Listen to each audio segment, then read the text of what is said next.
What is up, Cowboys Nation? It's your boy Jay Tuck, DMV, CFT, and we are Cover 3. And we are back, you know what I'm saying? Because Rome, all right, this is what happened, Cowboys Nation. I'm going to tell y'all the truth, you know what I'm saying? Rome went on vacation. DMV went on vacation and they left my ass just stuck here working and grinding, you know what I'm saying? So damn that, bro. As soon as they got back from their flight, I'm like, nah, y'all got to get back and let's do some work because then I'm going on vacation next week. But fellas, what's going on with y'all? Chilling, man. Refresh, Brand. Can't complain. Yeah, so y'all refreshed. I'm running on fumes right now. You know what I'm saying? So I'm gonna let y'all lead. I'll let y'all lead, dog. I wasn't really on vacation. It's just life be lifing. I ain't gonna make Right. the thing. Life be lifing, but I was in a vacation spot. I was Right. in Mexico. I'm still tired. Let's just leave it at that. Right. Facts. Yeah. Facts, man. So salute there. You know, DMV, he's out there in Vegas. You know what I'm saying? My second home, my home away from home out there living. You know what I'm saying? DMV hit me like, man, I'm on the roulette. I just got mad. You know what I'm saying? I just got mad. Like, why? That's because that's your spot, Tuck. That's my spot, man. I love Vegas. I can't wait to get back, man. But salute to everybody in the chat, watching across all the channels. As y'all know, share the content, like the content, let everybody know that Cover 3 is live. We're about to start gearing up, going full throttle as we gear up for camp in the Dallas Cowboys upcoming season. But we got a lot to talk about, y'all, so keep y'all questions flowing. We got this new thing where we can see all y'all questions coming in, so that way we don't miss none of y'all questions. But we're just going to keep things free flowing, so we'll do some live Q&A stuff. But we got a lot to talk about because we've been talking for a minute in the group chat, so we got to do some catch-up work. So, DMV, I'm going to toss things over to you, bro. Okay. What you want to talk about? Yeah, so Rome in the group chat was talking about like, yo, should we talk about running backs? And I was like, might be a good time to really interject and talk about Kevin Gogan because salute to Mike Tagg. Mike Tagg had me on. Shout out to Mike Tagg last week, man. I think it was the week before that, and Kevin Gogan, legendary Cowboys lineman who was on the '90s teams. He in the past talked about how Emmitt Smith, having a special runner, Emmitt Smith, made all of the difference in the world, right? So I wanted the opportunity to ask him myself, being that Emmitt Smith's my favorite player. He's who got me to be a Cowboy. He's probably the biggest reason why I'm even on here right now. If it wasn't for no Emmitt Smith, I probably wouldn't even be a Cowboys fan. But Logan had the opportunity to really just tell us that what made them was Emmitt.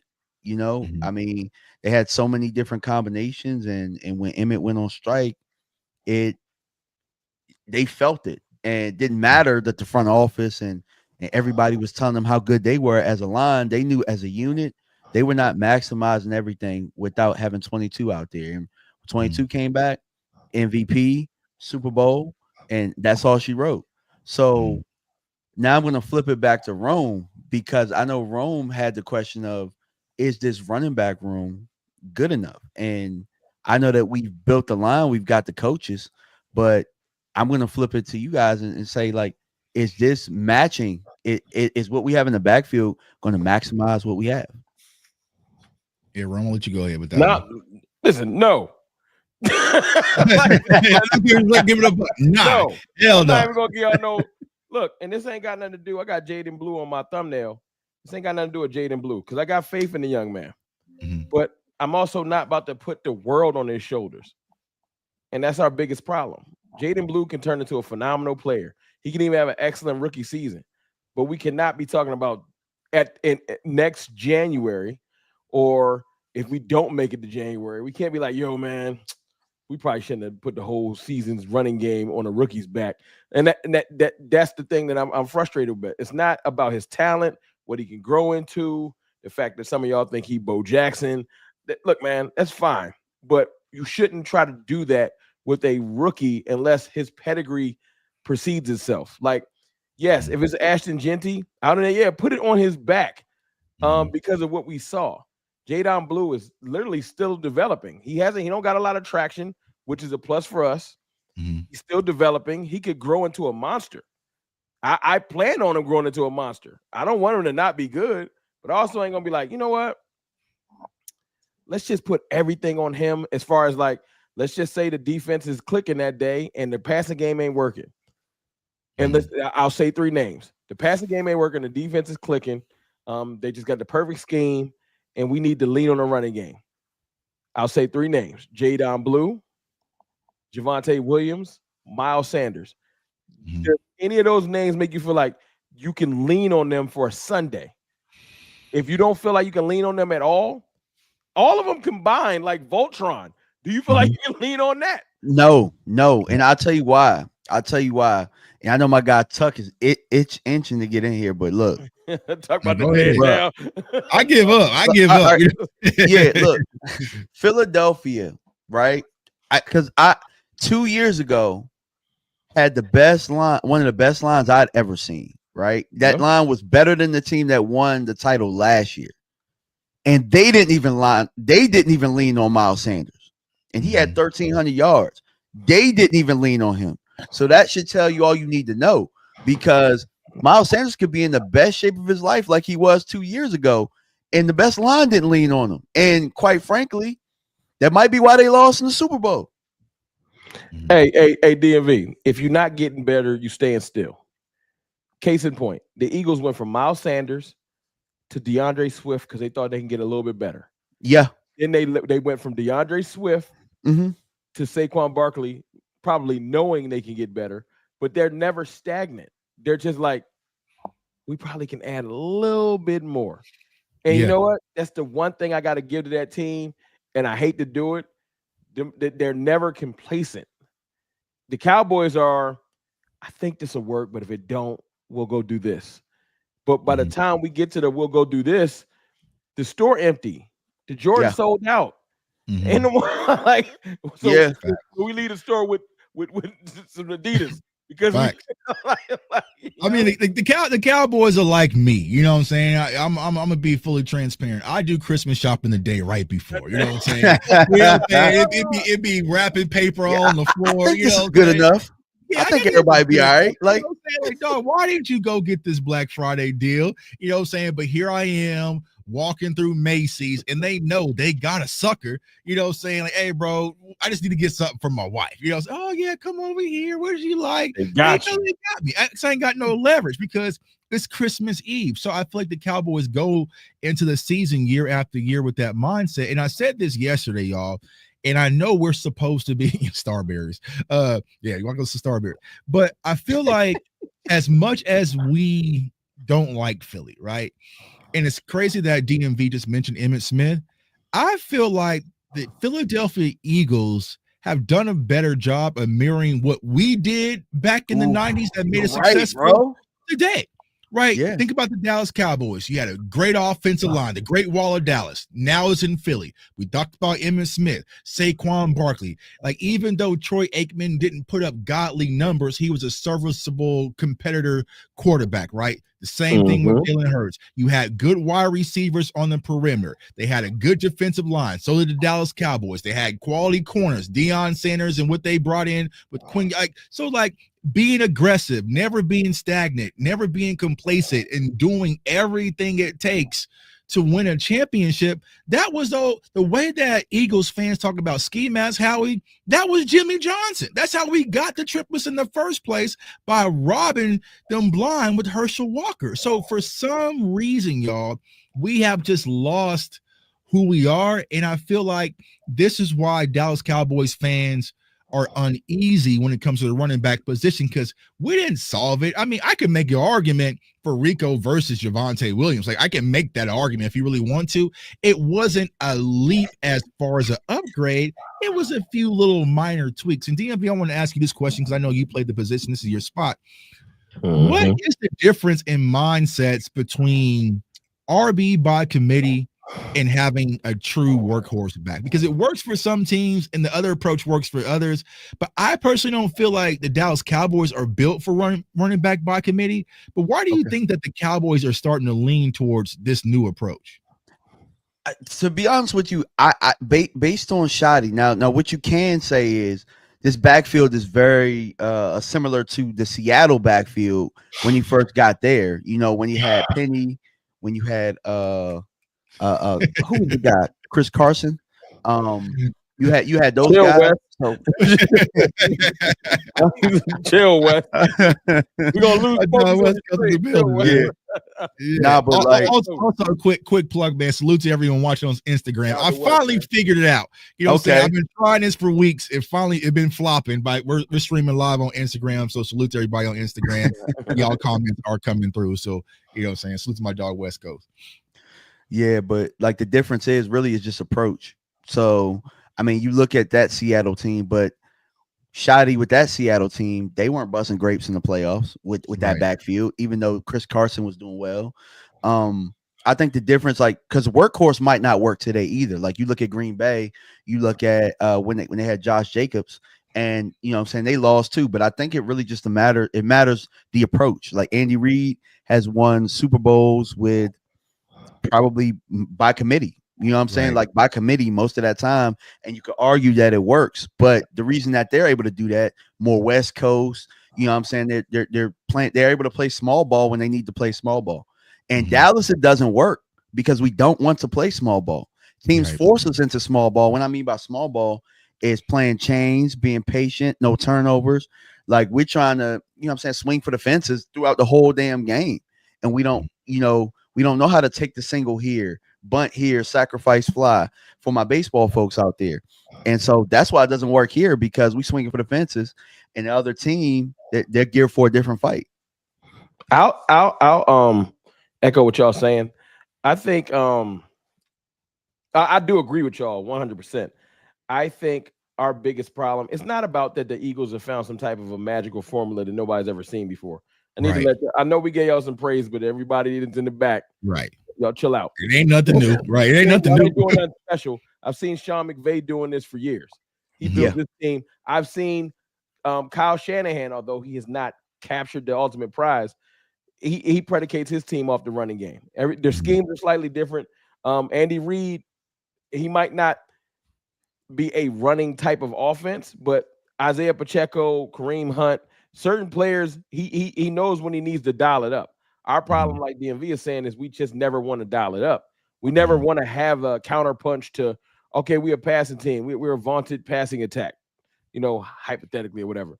But we don't never prep for the counter punch. We literally go out there with this better work. Oh no, it's not working. Well, we're gonna double down and throw the CD when he bracketed. And I heard something earlier. You know, I like to skirt the edges. I heard something earlier, and I'm gonna talk to y'all about this a little bit more offline. But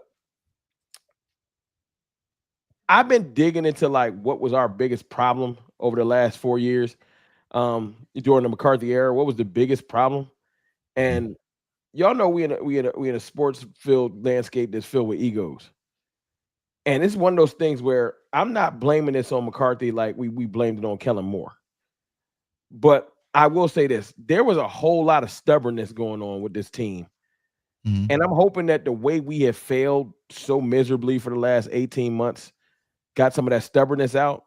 Because really digging deep, man, there's a lot of times where it ain't even about just personnel.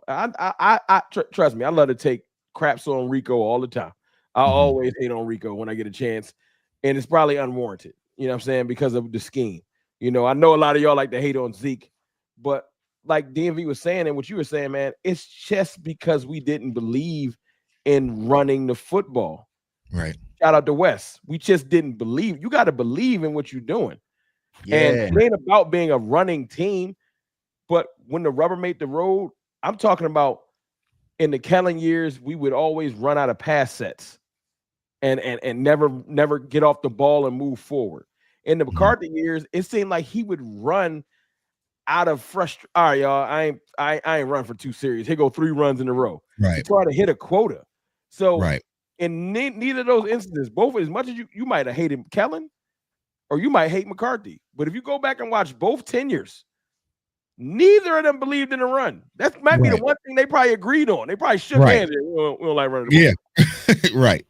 And I'm hoping that I will say this. If you look at pedigree, you go look at McCarthy's tenures in both teams or wherever he's been, he's not a big running guy. Right. And neither is Kellen. But if you look at Schottenheimer's pedigree, resume, whatever you want to call it, he does appreciate the run. Now, the proof will be in application. We're gonna have to see. But to echo y'all points, man, we haven't believed in the run. I want better talent, but I don't care if we do bring Saquon in here. It's like what you said that last year. I think you said this, Tuck. It don't matter if we'd have brought Saquon in here or Derrick Henry. We would have been better, but they would have had him sitting on the sideline in big situations too, because we don't believe it. And now I was saying that I think it was versus the Ravens game. It's funny you mentioned Killing, because it's like Killing got probably a better running back room than the Cowboys got, and he probably ain't even going to use him. You know what I'm saying? Like, what you get Devin Neal for? What you going to do with that, bro? Hey man, don't get me sad. You know what I'm saying?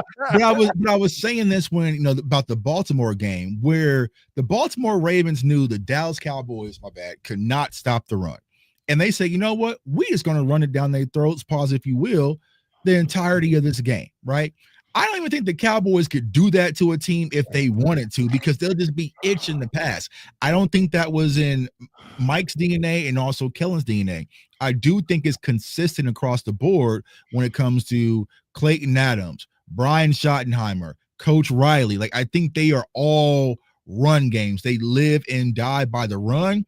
But my biggest question is, all right, don't you want the main ingredient? You know what I'm saying? Like, don't you, you know what I'm saying? Don't you? I mean, it just doesn't add up. And I get it, right? Javonte Williams coming off the injury, he can have a spark. Miles Sanders could be replenished, though I think he's probably going to be a practice squad guy. You have Jadon Blue, who had 5 starts in his career. A lot of college football fans don't know Jadon Blue wouldn't even start in those games because Texas got a real running back coming back off an injury. Baxter didn't go down, right? So Jadon Blue was an afterthought, right? But he's the speed guy. You had Phil Maffa, who had the shoulder injury, but was behind Will. Everybody's ignoring that too. You know what I'm saying? Like, so it's not like there's nothing confident to lean on, right? And I feel like when it comes to our confidence from last year's core to this year's core, the needle hasn't moved for me personally. Like the way I felt, you know what I'm saying, last year is kind of how I felt this year. Like, damn, we should have got a Bucky Irving. We should have got a Braylon Allen. We should have got one of those kids in the draft. And I feel like we still kind of missed out and we didn't bring in a veteran. So we're all going off of now. It's just sit back and just hoping for the best. But I do think just scheme wise, philosophy wise, if they got 1,000 from Rico, they can clip 1,000 from Javonte easily, right? And then that kind of goes to your post that you talked about, Rome, with Jadon Blue. Would you have 780 and 8 touchdowns? Oh, that was a very unique. I'll spill the beans. Yeah, please. A lot of people wonder, like, yo, where you get these stats from? This is, and I need y'all bookmark this because it's a lot of people that be stealing ideas. Right. I was just looking at. I said, can we get? Because I'm looking at Jadon Blue's run style. He's not going to be physical. Hopefully, he can be more shifty, but he's definitely a speed guy. I was looking at Alvin Kamara's rookie stats. Okay. I went back. I said, what kind of back is he? Because when he sits down and talks with, what's her name? Kay Adams, the thing he keeps highlighting in this game, his superpower is his catching ability. Yeah. Y'all, hey, stay on task. Stay on task. Salute to K, man. Salute to K. But he talks about his catching ability, which is fine. Everybody got a superpower. And if that's his superpower, great, because I want you to be able to utilize it. You know, Texas routed up. I don't care what you got to do. My point is, I said, okay, so if he thinks that he's a receiver running back, what would be the ceiling? When Alvin Kamara was clicking, that's the ceiling. He never really hit 1,000 yards because he always would pretty much get his other yardage with catching out of the backfield. You know what I'm saying? And his ability to catch. So if we're this year alone, if we're going to use him to the best of his ability, pass catching is going to be one of them. So I went and looked up Alvin Kamara's stats, and I said, okay, can Jadon Blue get 180 or 700 yards? Maybe not 700 if they're going to use him a certain way. But I said, then let's go to Alvin Kamara light. Can he get 500 to 600 yards? But can he catch? Because Alvin Kamara caught for, I screenshotted it earlier too. I ain't reveal it on Twitter because I'd be working. Right. Alvin Kamara caught for receiving 81 receptions for 826 yards. Do I think that Jadon Blue is going to go out there and have a Randall Cobb year? No. Right. But can he get 300 to 400 yards and then run for like 500 yards? Maybe right under 1,000. I think so. And you know what? And I think Kamara had 13 touchdowns. No, I don't think Jadon Blue's going to have 13 touchdowns. Can he get me 5? And so, and you know what? And in my mind, I said, all right, if the ceiling is Alvin Kamara and he can land on Alvin Kamara light, you know what? I would be really happy with his season. That's my goal for him. If y'all think he about to go out there and look like Saquon Barkley or some type of workhorse back, you're going to be mad at yourself. Right. Listen to when he talk. If he sits down and interview and K. Adams say, what can you bring to the table? And the first thing that comes to his mind is, I'm a receiver. Right. So, right. Yeah. Hey, in Rome, to add to what you're saying, right? I did a video on this the other day because a lot of people want to hear about what's going on in OTAs. And the back that they say has been shining the most because he's been getting the premium reps is Miles Sanders. And when you hear about Miles Sanders, the thing you hear is, he caught a screen pass and he just got out of there. And I'm just thinking, well, damn, bro, another screen pass. Like, So let's connect the dots, right? We heard about Jadon Blue, wide receiver. We heard about Miles Sanders, wide receiver. Where were they saying Deuce Vaughn was getting more reps in OTAs at? Wide receiver. Okay, bro. All right, dog. Like, I didn't heard Devontae Turpin been taking running back reps. Well, that's the thing. I already is you're in wide receiver for the running backs, and then you hear one of the receivers, like you hearing CD and Turpin taking running back reps. So here we are again. So here we are again having open tryouts at the running back position. But speaking of OTAs, like this is why y'all tune into Cover 3 because you never know who might pop in, and so we got a superstar who decided to jump on and bless us with her knowledge of the Dallas Cowboys. So Cowboys Nation, she doesn't need no introduction because y'all probably already know who she is. But our sis, Aisha Morrison, what's going on, 2I? Please don't make a scene. Don't make a scene. Make a scene. Make a scene. We always gonna make a scene. Hey, friend, where you come from, bro? Like, make a scene. Nah, I seen y'all talking. I was like, the star symbol, like the bat symbol in the air, jumped in. My community, y'all know what to do. Put some fire emojis in the chat. Yeah. That's how we do. You gotta work them properly. Superstar. Y'all, I've never done a show with you, Ron. I know you be walking around with a bear in Dallas. We ain't gonna talk about that right now. He's precious. Now I'm happy to do a show with you. I feel blessed that you jumped on. That's why I seen I haven't done a show with John or DMV. My bad. I ain't damn. Talking about the government. What y'all talking about, man? What y'all talking about? All right, so since we're talking about the running back position, right? So Javonte Williams, Miles Sanders, Jadon Blue. So you've seen it up close and personal. So we'll kick it over to you. She about to give us the real. What did you see at OTAs, and how are you feeling as far as your confidence level when it comes to the running back position? Man, so it's interesting because when the Cowboys signed Miles Sanders, it's so funny. I gotta switch. I'm doing Texas stuff now. I just got a Texas show. Look at you multitasking. But you know what I'm saying? Hey, don't leave us. Yeah, I don't like that. I don't like that. Leave us. Don't leave us. No. Right, if I can't go, you can't go. You know what I'm saying? You can't go have fun without. Yeah. She out here covering other teams and stuff. I'm never completely leaving, but I gotta get my coin. I gotta. Yeah, and also, exactly. it's cool. It's a zoo, dude. It's cool learning another division, y'all, and I'm doing it because I want to expand and learn more. Right. So, but anyway, that's fire.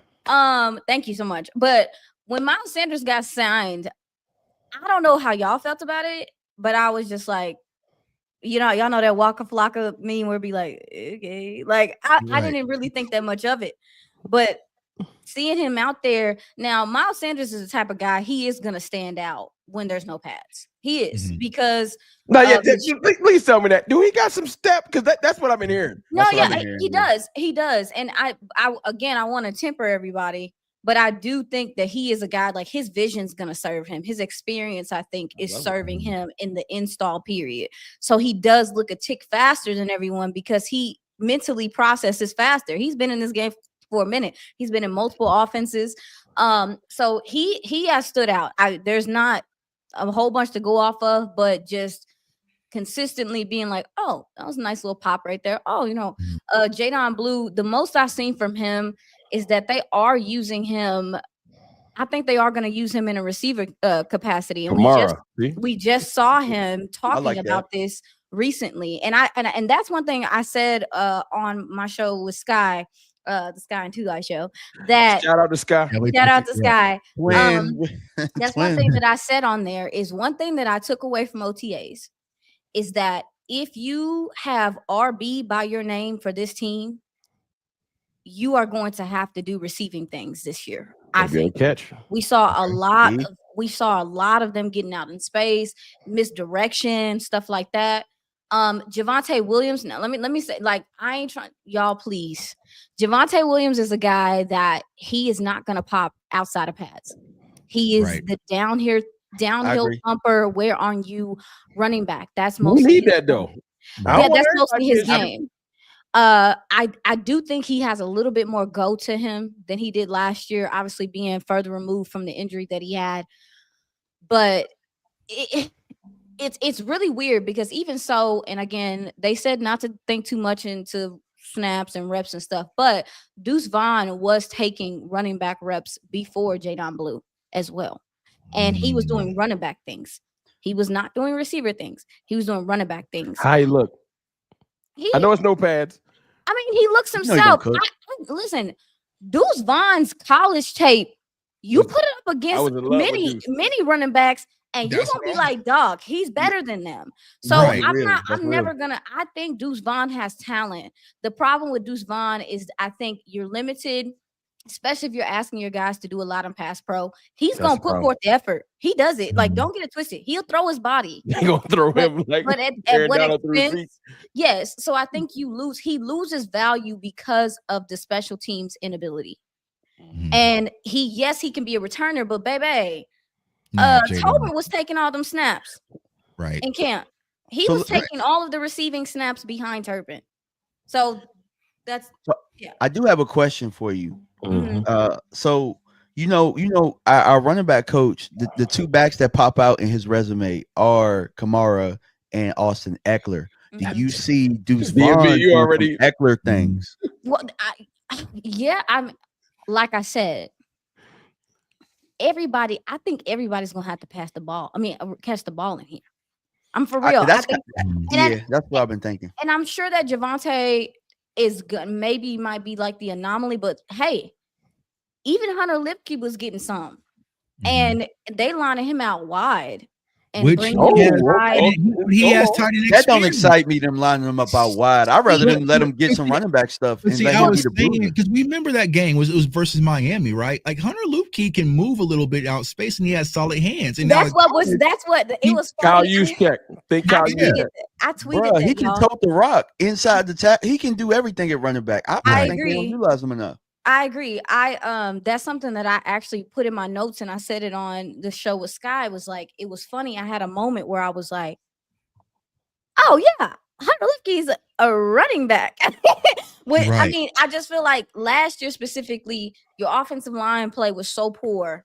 He had to be just an extension of the offensive line for a lot of the time, to where we did not get to see him do the things that we know he's capable of. So I agree. I got to see him in a few plays I saw him in. I was like, oh, he does have a little bit of speed in the open field. He does use his vision. It's not like impeccable vision, obviously, but he is a running back. So I heard y'all talking about it before I came on. You're going into this. Cam Scatterbo. He's very campy. Hey, don't say that name. I'm just saying the traits are very similar. Dog, it's really weird because he's better than Cam Scatterbo. I like the tape better than Cam. I mean, I did too. To be honest with you, but, So how y'all feeling? I heard y'all talking. Do y'all not feel good about where this running back is going into camp? Is that what? I got a quick question for you. I was calling Jadon Blue. I said, I put up Alvin Kamara's rookie year stats. Alvin Kamara had 13 touchdowns his rookie year and like 800 receiving yards, 700 rushing yards. So no, I'm not saying he's going to be Alvin Kamara's rookie year. I'm saying the way that he was utilized, because Jadon Blue has been highlighting that he has receiver traits. DMV just highlighted something that I'm looking into Jadon Blue and the running backs coach, Coach Kamara. He's Coach Eckler. You know they like to catch the ball. I'm starting to make a correlation like, okay, can we get a Alvin Kamara light? Maybe split those stats in half, but the way they use them will be similar. What do you think? Does that sound crazy? No, it doesn't sound crazy. I think that's actually, I remember talking to a couple of scouts with the Cowboys when my second year of the draft show.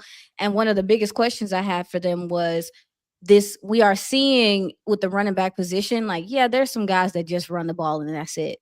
But the really good offenses have guys that can do receiver things because it's such a mismatch nightmare. Yeah. And you can move them around and manipulate in ways that you can't do with a guy that can't catch the ball.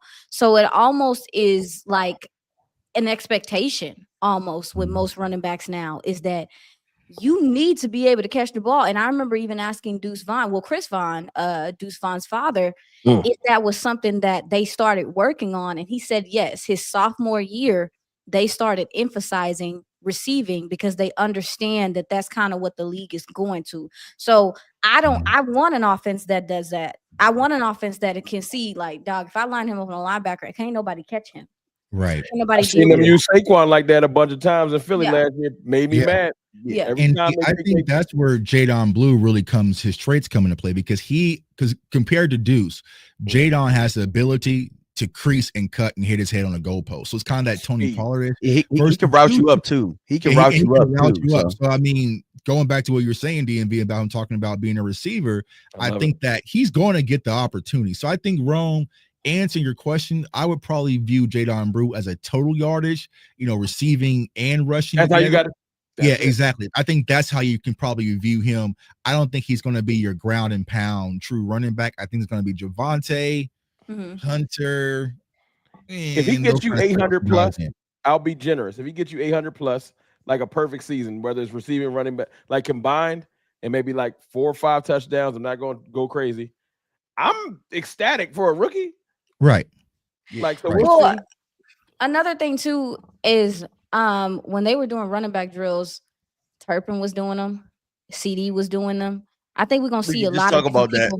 I think we're gonna see a lot of different people touch the ball. And I saw West Coast in here. What's up, West Coast? I saw him comment that to temper yourself about what you're seeing in camp and things like that.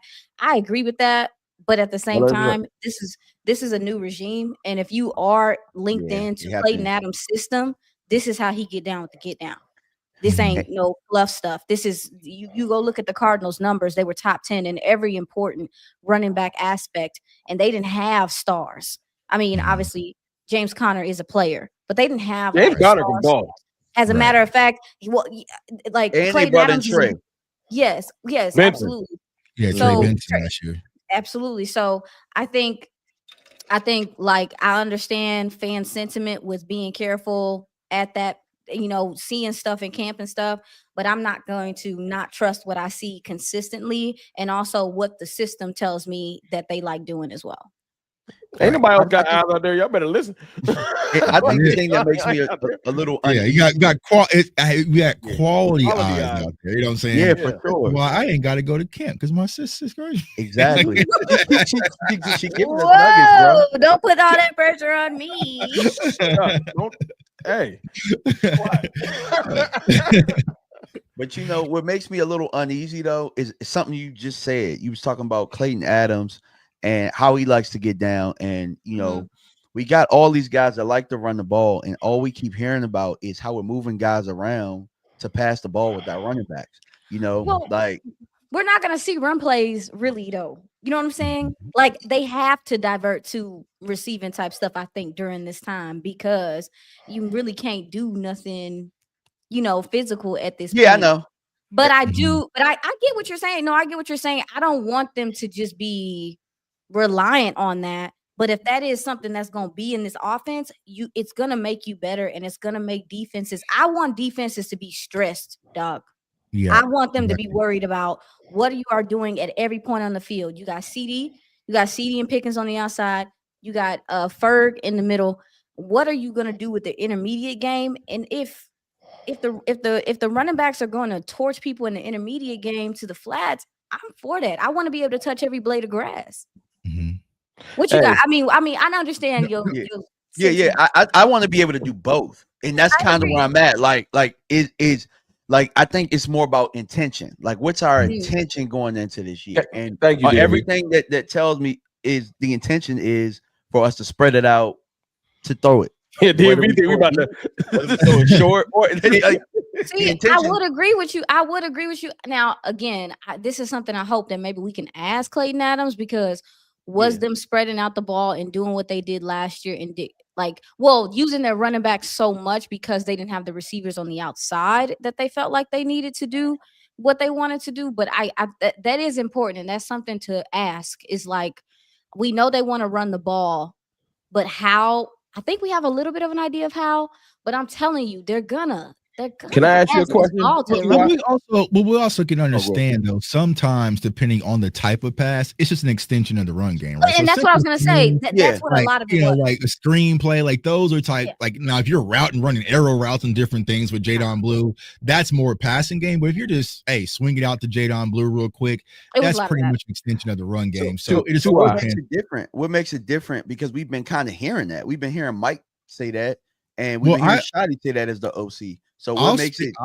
The way I think it's going to be different, honestly, is because once again, y'all, I don't think it was just Mike McCarthy's DNA. Like, it wasn't him in Green Bay. Like, the run game was a part of his offense, but it wasn't the focal point. If you go and backtrack Brian Schottenheimer through his history, and I did a video on that for weeks ago, every stop this has been run game. Like, he believes in it. So I think he's going to live and die about it. Now, is our quarterback going to do that? Well, that's a whole different conversation. Better shut up. You know what I'm saying? No, West Coast got. I think West Coast is seeing what I'm kind of getting at. You know what I'm saying? Like, we got all these running dudes. Is it about where the money? Is the call gonna come from upstairs? And all of them, and like, if things ain't going how they wanted to, like, is this what they're trying to carry? DMV, John Elway, how you extend your older quarterback's career? You better. You handed the ball off. You handed it off. Take some of it off his plate. You can't just keep being like, I want to do that. That's what I've been talking about. Thinking we paid you 60, you got to play like you paid you 60. Start thinking like we said. Look why we drafted Zeke. Look why we drafted Zeke. That was to help Romo to extend. It was supposed to help Romo to extend. Zeke was for Tony, right? Yep. So we'll see. I think they're going to give Brian Schottenheimer an opportunity. My biggest concern when it comes to the run game, you go out there on the road versus Philly, you run the game versus that defensive front. It ain't working. Yeah, here we go. I want to. Bro. But here's my question to that. Ain't that what you brought Pickens here for? Exactly. There are going to be defenses that can make you one-dimensional. That's why you got guys out there. We just need that counterpunch. Yeah, that's why you got guys out there that make people have to think twice about trying to load the box and stuff. So to me, it's really hard to tell right now. Like I said, like I can tell you all the stuff I seen in OTAs. I can tell you all the stuff I seen in minicamp, but we ain't gonna know until we know. Well, I got a quick question for y'all before the subject change, and this is more for the real ball watchers. Tuck, DMV, 2I. I be listening to you and Sky. Y'all said something real interesting about. It felt like it's about 3 weeks ago. Y'all was talking about different formations, and y'all was talking about literally having more of a bunch formation and not being as spread out wide like we usually do. That caught my attention, and I couldn't talk to it because I can't talk. I can't explain it like I would want to, but I got excited watching it, hearing y'all explain it. So you being able to have eyes on camp, does it look different as how it's been looking the last couple of years, just how we're lining up, etc.? I'll say that there is a lot more. There were a couple of times in the competitive period. Actually, I say more than a couple times in the competitive period where the misdirection is working. And some of the stuff that they want to do pre-snap and right before the snap, they were also too. Some of the drills that they were doing on the running back side was, at one point in time, they were practicing going outside, coming back inside, and taking a toss, taking handoffs, kind of like that push motion we see San Fran do, where they get guys running starts and stuff like that. But when you talk about bunch formations and all that stuff, obviously play action is something I think is going to come back.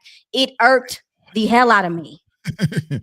I understand that the run game has not been that great, but play action just it's a second. Your run game ain't gotta be perfect. It literally is just to get the linebackers just to bite a little bit. Just to bite a little bit. And Dak has literally been one of the best quarterbacks with play action his whole career. 68%. It felt like McCarthy just hated it. It did not make any sense to me. But yeah, I think when you talk about the bunch formations and stuff, go listen to Brian Schottenheimer's freaking press conferences last year. Every single time we got a chance to talk to him, he was saying, and I think that's why stuff changed. Because the media, we would be saying like, why isn't there consistent motion? Why isn't the motion actually, why doesn't there have intention? Why is there no intention and stuff? Shotty would get on the mic and be like, well, we should have went bunch here. We could have went spread here. He was saying this stuff last year. McCarthy was stubborn though. Mike was anti-motion. Like, I mean, he would say it, but he always had some snarky response. Like, you just don't want to be motion. I kind of feel Mike though, man. Like, I know he was stubborn, but his back was against the wall. Everybody else's back was against the wall. Like, I mean, I don't know too many people that can work in those type of conditions. Right. Well, yeah. My point is this, man. This ain't just your ball, man. This our team. You gonna have to stop being stubborn. Hey, yeah, I mean, hey, what they talking about in the comments? They talking about Kush? No. Oh, the comments are crazy. You can't look at the comments sometimes. You got. Oh yeah. That's a whole different. It get wild. Our chats are probably a little different than what you probably see on the regular. Yes. Shout out to the cartel. The cartel is active. Pew pew. I do my Saturday night streams. We be in here sipping there. It's different. No, I mean, have a good time, dog. I mean, this what we do. They vibe it. You got 1,000 people watching right now, so they all vibe it. So I let them be. It's June 24th. They blessing us with their presence. I appreciate them watching. Yeah. So anyway, yeah. I mean, me and Scott touched on it. That is something that I did see in camp. Is that they're like loading up. I saw them do trips a lot, often, which I like because make defense have to think about something. Make them stressed out. Like, don't just line up and think you just better than the next guy. We've been not when you got. I'm about to say names. I like Turpin. I like Turpin with the guys we got on the outside, like in that speed. Like me and Double I can I share a conversation we had one time? Yeah. About how like we were talking about Turpin. And I know you were like, he's so valuable to the return game. And I'm just like, but I'm thinking like what we could do on offense with him and these other guys. Like, I mean, I think he could really be something in this offense. See, here's the thing. I agree too, but I don't know. And this, I'm talking as like if I was a coach. With Turpin, his job is to set up your offense. I'm like when you look at Dallas's freaking when you look at their drives, dog. Before Turpin, they were starting inside the 6, the 7, the 10, and everybody was like, "Oh yes, Dak can drive the length of the field," and then we would be stressed out because they would get the length of the field, and then they get a penalty, and then good old holding call. You need a good mix of explosiveness and the ability to ball control in this offense. Turpin sets up the offense. And so I think and they didn't just pay him to be a returner. I see that. You can see that in the contract. So I'm like, and even in the uses we saw him in like OTAs and minicamp, they are going to use him as a receiver. They are going to do that, but it's kind of like, how much do you do it?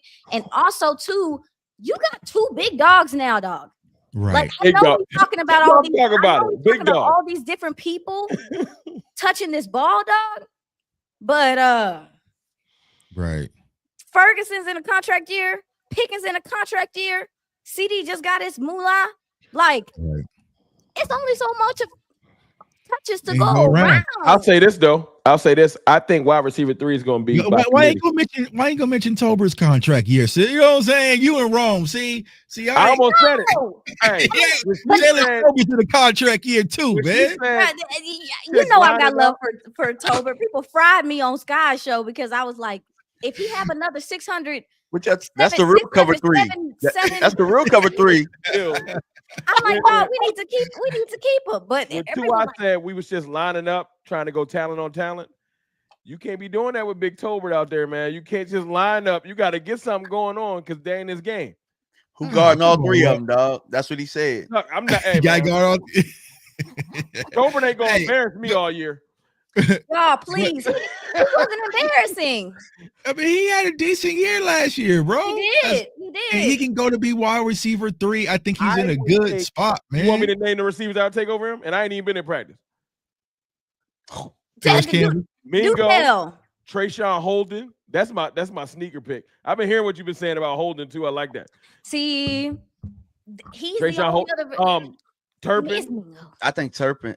So I just think about what Andy Reid would do with Turpin, bro, in this offense with those guys. He'll move him around. Also, I think another key when it comes to Turpin is Coach Junior Adams, because the way that he was able to unlock a Tez Johnson in Oregon, he would be able to unlock Kevontae Turpin, the wide receiver. That's why I like Holden, because Junior and him got a connection. Right. See, so the only thing is I do think, like, I agree on Turpin, y'all.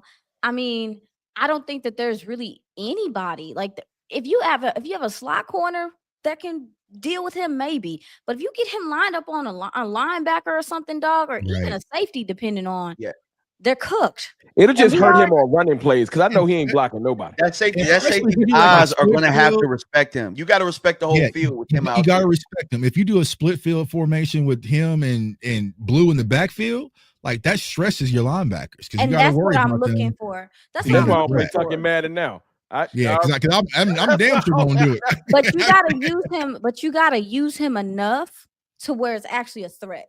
Like, if you're not gonna use him all the time, and he is gonna be a decoy, which I think he would be a fantastic decoy, you at least need to establish that this is a real thing, so people can come into the game being like, "Hey, yo, we got to keep an eye on that number 9." That was one of the biggest things I hated about the McCarthy tenure, whether it was when Kellen was there, whether when Kellen left. We would sometimes show something that was like, what was that? And then they'd be like, yeah, that was that one time. You never seen it again. Oh, yeah, that was no consistency. Like the trips tight end thing. Y'all gonna get this corner to Cooks in the red zone. He had this one play he couldn't wait to use. You know what I'm saying? You're right, we gotta if we need to be able to set some things up earlier in the season, make people respect it, make them remember it, and not just show it one time. We're like, that was fun. We about to go back to our same old thing all year. Yeah, I mean, that's just kind of, when you look at the Dallas offense, it's so crazy to think about. But now with Pickens there, you're less stressed out about, like, the receiver situation and stuff, and you thinking about that Pickens trade changed everything, bro. It changed good at night, bro. Now we're thinking about running back, and we're like, so I guess I'm about to ask my own question. So here we go. Does the Pickens trade make you a little less stressed about the uncertainty of what this running back room is going to look like? Nope. Or are you still as stressed? I'm still as stressed because I think we can win 11 games. I think we can get to the playoffs, but it's like, when we get there, are we going to be able to play small ball? I think that in the playoffs, you have to be able to, play with the chains, don't turn the ball over. Sometimes you're going to have to punt, but you're going to have to play field position and all that type of stuff. And I just don't know if this running back room with what we're seeing, we're not ready yet. I have to kind of see it before I really believe it, if you get what I'm saying. Because, like, the last couple of years, they've been telling us something, and it's the least valued position on the team. And for some odd reason, we keep not valuing it, saying we want to run the ball, but then we, then we don't try, or we don't try and adjust. So I think that I like having Pickens because he can win outside of CeeDee, but it doesn't make me, feel any better about the running backs. So what are we looking at for this running back room? Go ahead, Tuck. My bad. I'm a little bit different, because the way I look at the way this Cowboys team is built, I look at the schedule. We're going to have to air it out regardless, y'all. I know it sounds cute with this run game and all. Like, we got Kansas City, we got Detroit, we got Philly twice. We're going to have to put up points, right? So I feel like now I'm more comfortable this year with our running back room than I was last year, because I didn't like our wide receiver core and I didn't like our running back room. But I feel like if Dak has to press that button and throw 40 times, he's in a much better situation this year than he was last year. So it gave me a little ease of mind. But me personally, I wanted to go for all. I'm greedy. I want the threat in the backfield that you got to be cautious of, and also Pickens and CeeDee Lamb to go alongside with it. I just don't think that if I'm a defensive coordinator, I'm gonna say, okay, I'm gonna still drop 7. Bracket CeeDee, maybe bracket Pickens, and I want the Dallas Cowboys to beat me with their run game until proven otherwise. And I think that's the problem. Think about our last time. The last time a game really counted was that Green Bay game. Sorry, hero ball loading. If a coordinator, if a defensive coordinator can tie our hands behind our back and say you can't have Pickens or CeeDee, what you going to do? As Brian Schottenheimer has been saying in press conferences, it sounds good. We want to be able to run when they know we're going to run. Well, do you have confidence that we can do that right now? Because in that playoff game, we couldn't. Hey, listen. As far as the offensive line goes, we can't tell because they're not in pads and all this stuff. Right. I do think Tyler Booker is going to be a really good player. Look like a dead savage. Right. I think Tyler Booker is on the ground. A really good player. I know you guys have talked about. Terrence Steele. I think he's going to be improved in this system. It's really the left tackle that to me. What about the most important Tyler? Yeah, I think that's going to make or break whether this offensive line is going to be good, because the way in which Clayton Adams likes to run the ball, very conducive to this NFL, very versatile, but the guy's got to put it together. So I mean, I'm telling you, dog, if that left tackle can come on with it and that rookie can play, you should be able to move some people off the ball, dog. So being in the building, like, how are you feeling about Tyler Guyton? Because he seems a little bit more confident. It feels like he's kind of put last year behind him, sis. But have you talked to him? Like, how is he kind of feeling, especially being with Coach Connor Riley as well? One thing I will say is I do believe what Clayton Adams is asking for and what he typically asks for, and we heard Shotty say that, is more conducive to what he does well. His athleticism and all that stuff. Now, as far as his confidence goes, he does seem a lot more mature in the sense of understanding what the NFL calls for. And also too, there is like how big of a deal left tackle is in the NFL. Not saying that he didn't know that, but I just feel like maybe it took him a minute to understand, like, you got to stand up because the money is back here. And the money is coming back from a serious injury. Right. And if you can't do that, you're going to get out the way. Right. I think that kind of took him some time to understand, like, the severity of it. So I don't know. I think his mindset is better from people talking to him and see him around and things like that. He seems happy. And last year, I can attest to the fact that he had times where he seemed a little down and it seemed like he was struggling through some things. We need him to come on with it. Right. Like I want him to feel better, but we need him to come on with it, because I do think if he can come on with it, I can see Terrence Steele being better. I can see, even though Fowler was putting the pause. Well, that's what Fowler do, though. You know what I'm saying? That's just what he do. Dante Fowler is a problem. Yeah. That's why I'm glad he's back over here. Yeah. He's back over here. Yeah, he should have never been gone. Should never been gone. Right. Yeah, I need him to. Yeah, I agree. So we need him to come on with it, because he, to me, is the deciding factor. You can hide Booker a little bit more, I think, but that left side, you can't really hide that. And I want my tight ends to be able to be receiving options. All right, so I got you here, sis. Waiting on that one. The magic words. Tight end. Let's talk about this tight end room, because I feel like there's go ahead and say the name. I know you're gonna say this. With Span Ford, and thus far, he's looked maybe tight end one-ish. All right, compared to Jake Ferguson. You falling for the propaganda. Don't. I'm just. It's what I'm hearing from the insiders. You know what I'm saying? Who you didn't call me. That's why I want to confer. I want to confer. But so what's your? I say, hold on. Who else you talking to? No. So this is how I view Brevin Spanford getting more time. I think this has more to do with Schoonmaker than it has to do with Jake Ferguson. Okay.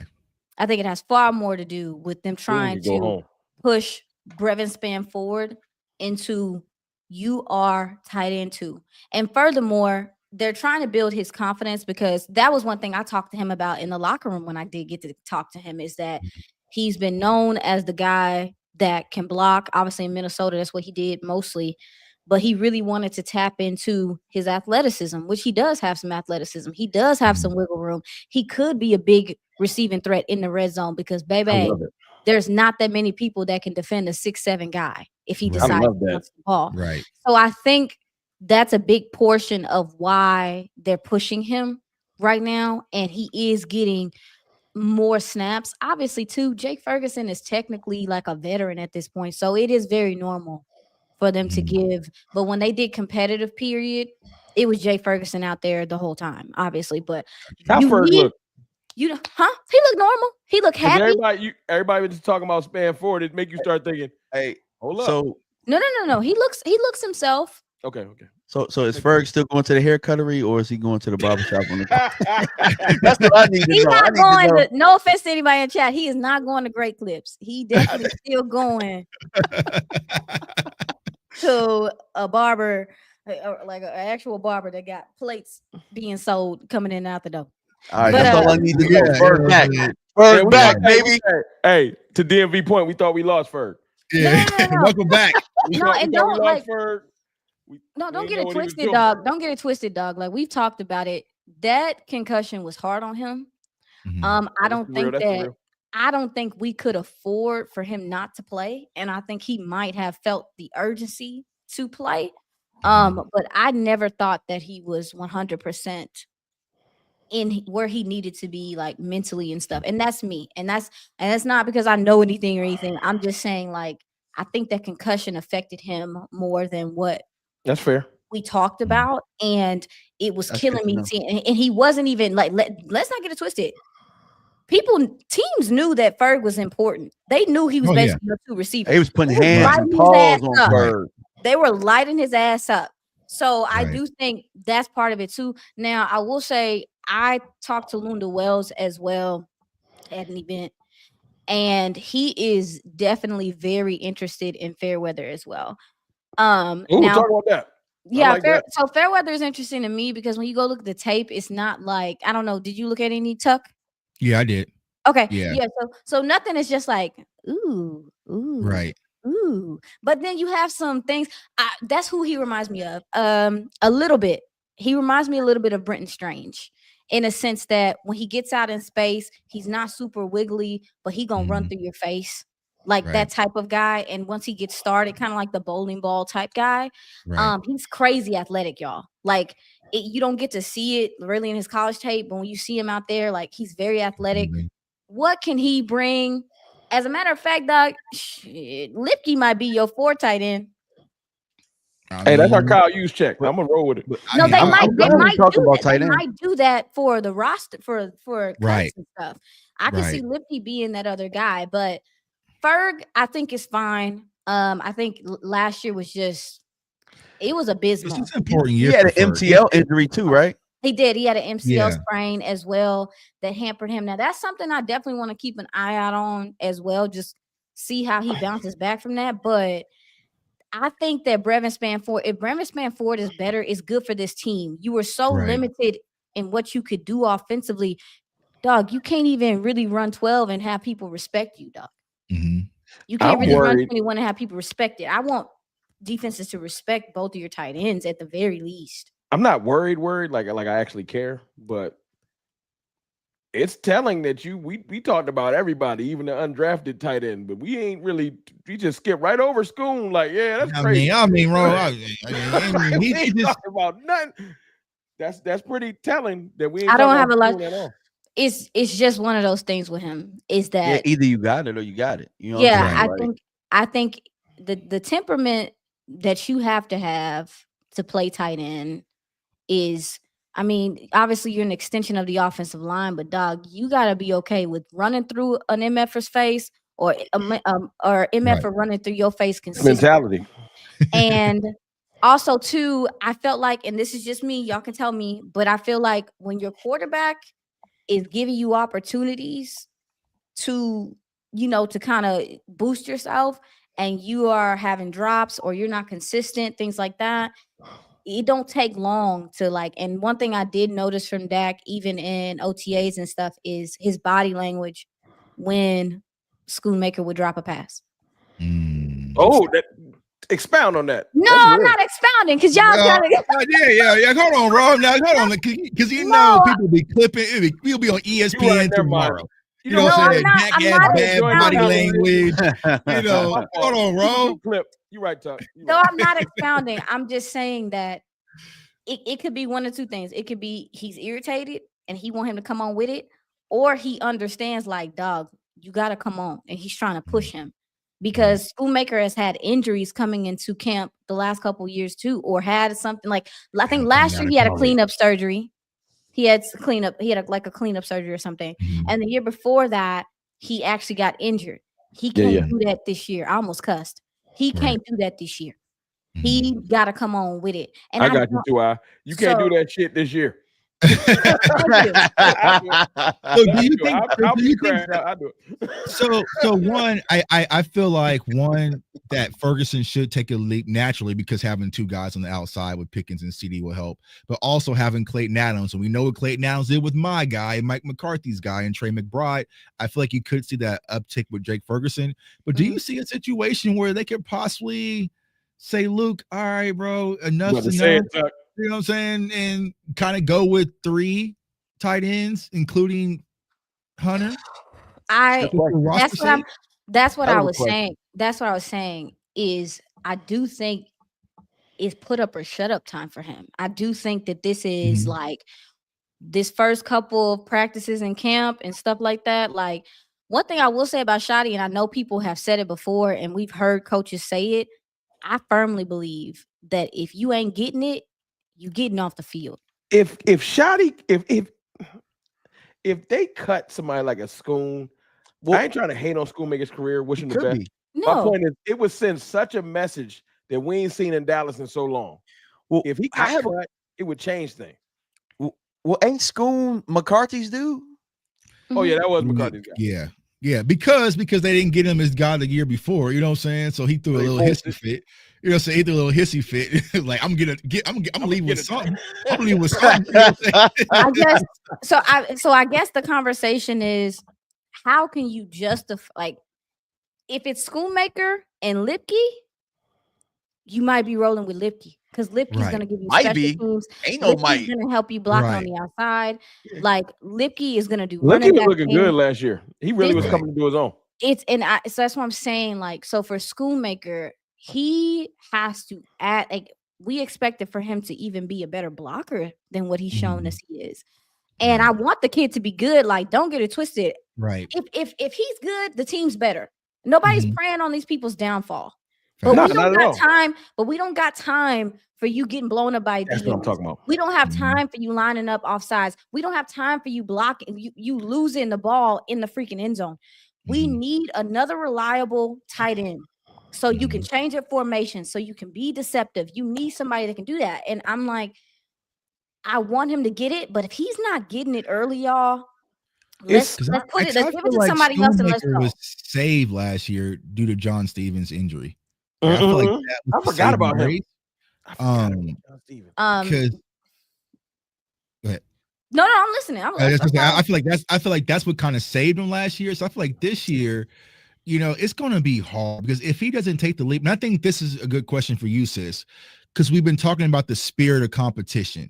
Like, I feel like it should be a case, like, we know you was a 2nd round pick. We know we spent some high value, but if you're not getting it, you got to go. I think that's going to be an interesting nugget to see who could be that this offseason. I think Mozzie will just be safe just by process elimination with the position, but there are some 2nd round guys.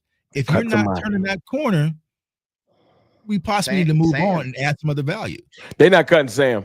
Summer Sam might be, bro, because they got a. I mean, I think it would be. I don't think they're going to do that, because I think it would be a little inhumane given the fact that he's coming off of ACL. I don't think that they're that. Sam, that's not Eberflus's dude. And you know, dogs at edge. It's not. It's not. But I do think. They're not cutting I don't Sam, think dog. that If you don't have a good camp, he could be on the. I think Sam gonna have a great camp. They're not cutting Sam. I don't think they're gonna cut Sam. Now I will say, if Sam hasn't, he's coming off an injury, so it's hard. But Right. Marshawn Nealon, if he gets back to the form that he was before he got Right. injured, the run stopping ability is this. He came out there like a grown man last year. Yeah, he did. I mean, He got the it was strength. Right. evident, very clear. This guy can shed, he can stack, and he's going to tackle. So for me, I think that is going to be the deciding factor, because I know that this defense is really, and we hear it every year, but Eberflus is a trusted defensive end. They really want to stop the run. Like, that's obviously what they want to do. But that NASCAR package is going to be. And that's what I'm excited about. With Nealon, you have Donovan, who just drafted as well. How Donovan Turner. Donovan's Peyton fine. Turner. Donovan like that, ain't he? He's Who a I dog. think they're looking I mean, for. listen to all these edges y'all naming. Somebody coming, man. That's what I'm saying. listen. Somebody got to go. Somebody got to go, dog. That's what I'm saying. Now, Like, now, who? has there Turner. been anybody sis that's been playing rotational edge in 3-tech like Sam or Nealon, or have they all been on the perimeter?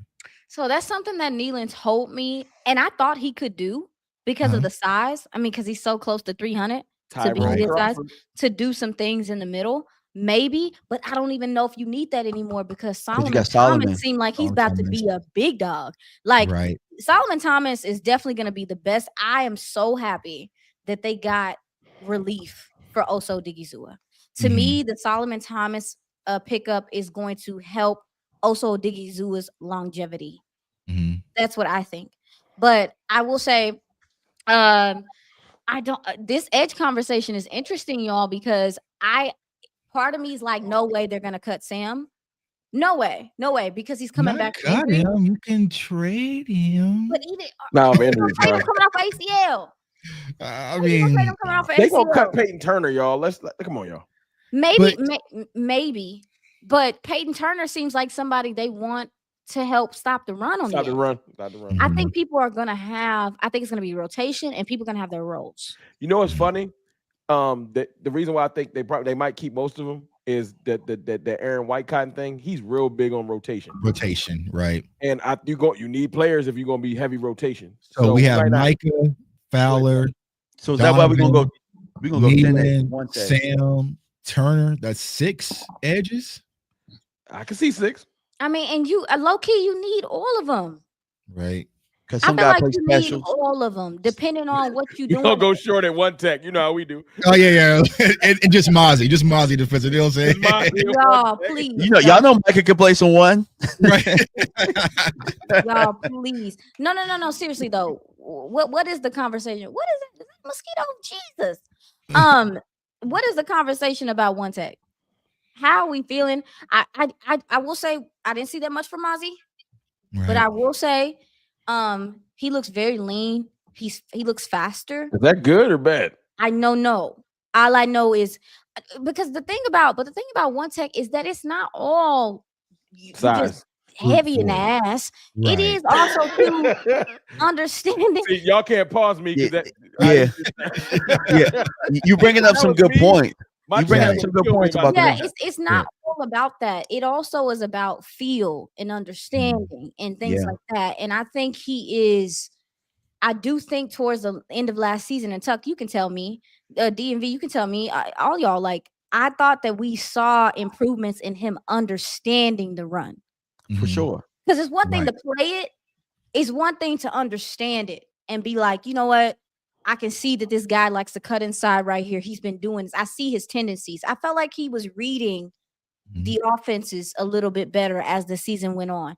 And honestly, now that you actually got interior help from the 3-tech position, he can just sit there and be large and do nothing. I mean, Eberflus isn't going to make him have to do pass rush. He definitely still strong, I'm sure. No, he looks strong, but I will say he looks fast. He looks faster. Oh, who the hell else is 1-tech on this team? Toya. But I'm flirting with the idea. Go ahead. What you got? I'm flirting with the idea of Linville back. The veteran. I thought he played well last year. I would like to have him back just for insurance. They better go get somebody young. No disrespect to Linval. No, but I'm saying they already got Mozzie. I think Mozzie's gonna get a lot of snaps. Toia, they probably got that's some what plans for scares him. me though. DMV Mozzie a lot of snaps for a guy Well, who I think That's why I want Linval. That's why. Toia. That's why they brought him in. I know. He's so young, though. I don't know why people are saying Toia's a camp body. You lying to yourself. Yeah, I don't think he's I a don't think he camp a body, camp but I'm body. not I going to just- rely Hell on no, he him can to play. be He's not I'm a not camp gonna He rely body. on him to experience. be an He gonna get his impact ass player. whooped in the first couple games Yeah, until I he just don't figure wanna it out, pick up like my you daughter. said. Yeah, Like no. DMV. Yeah. His size obviously stands out. You gotta have some size, dog. I'm sorry. Like you can't just go into this season thinking that you don't need anybody to clog up the middle. And I think that's Right. what he's gonna do. His feet are a little quicker than what I thought, though.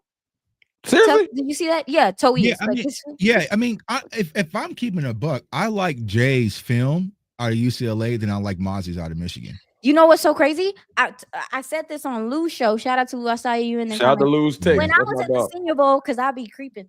When I be going, I be creeping. I be over here with my little iPad just walking around because people don't expect me. That's a mosquito.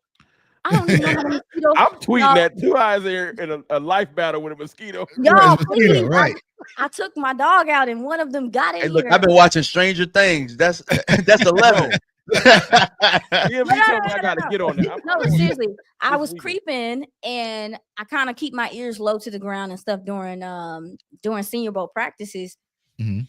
I heard several scouts mention that Toia fell. Well, they thought he would fall because there is a lack of. I can't explain. There are some teams that value the nose tackle, but we have gotten away from the true nose tackle. We've gotten away from that. Most teams, you might have a couple guys in there that really can like clog the hole, but at the same time, most teams want guys to get upfield. And I think from what I heard, it sounded like people thought he was going to take a drop because of that, because of the lack of pass rush ability, and because this was such a deep class. So I think that I think he can develop into a formidable rotational one tech guys. Like, I mean, y'all don't think so? I just want one more vet. I mean, I agree. That's it. I just want one more vet, a nice quality vet. When there's no Vita Veas laying around in the street, so I'm not saying that, But if you get, I know cuts are going to happen, and you got Linval out there probably just waiting for a call. Somebody like DMV ain't wrong for wanting that. We just want one more vet, so we not putting the weight of the world on Toya's shoulders. Like you got to be that. I just don't want to do that. I do think you need to pick up another veteran.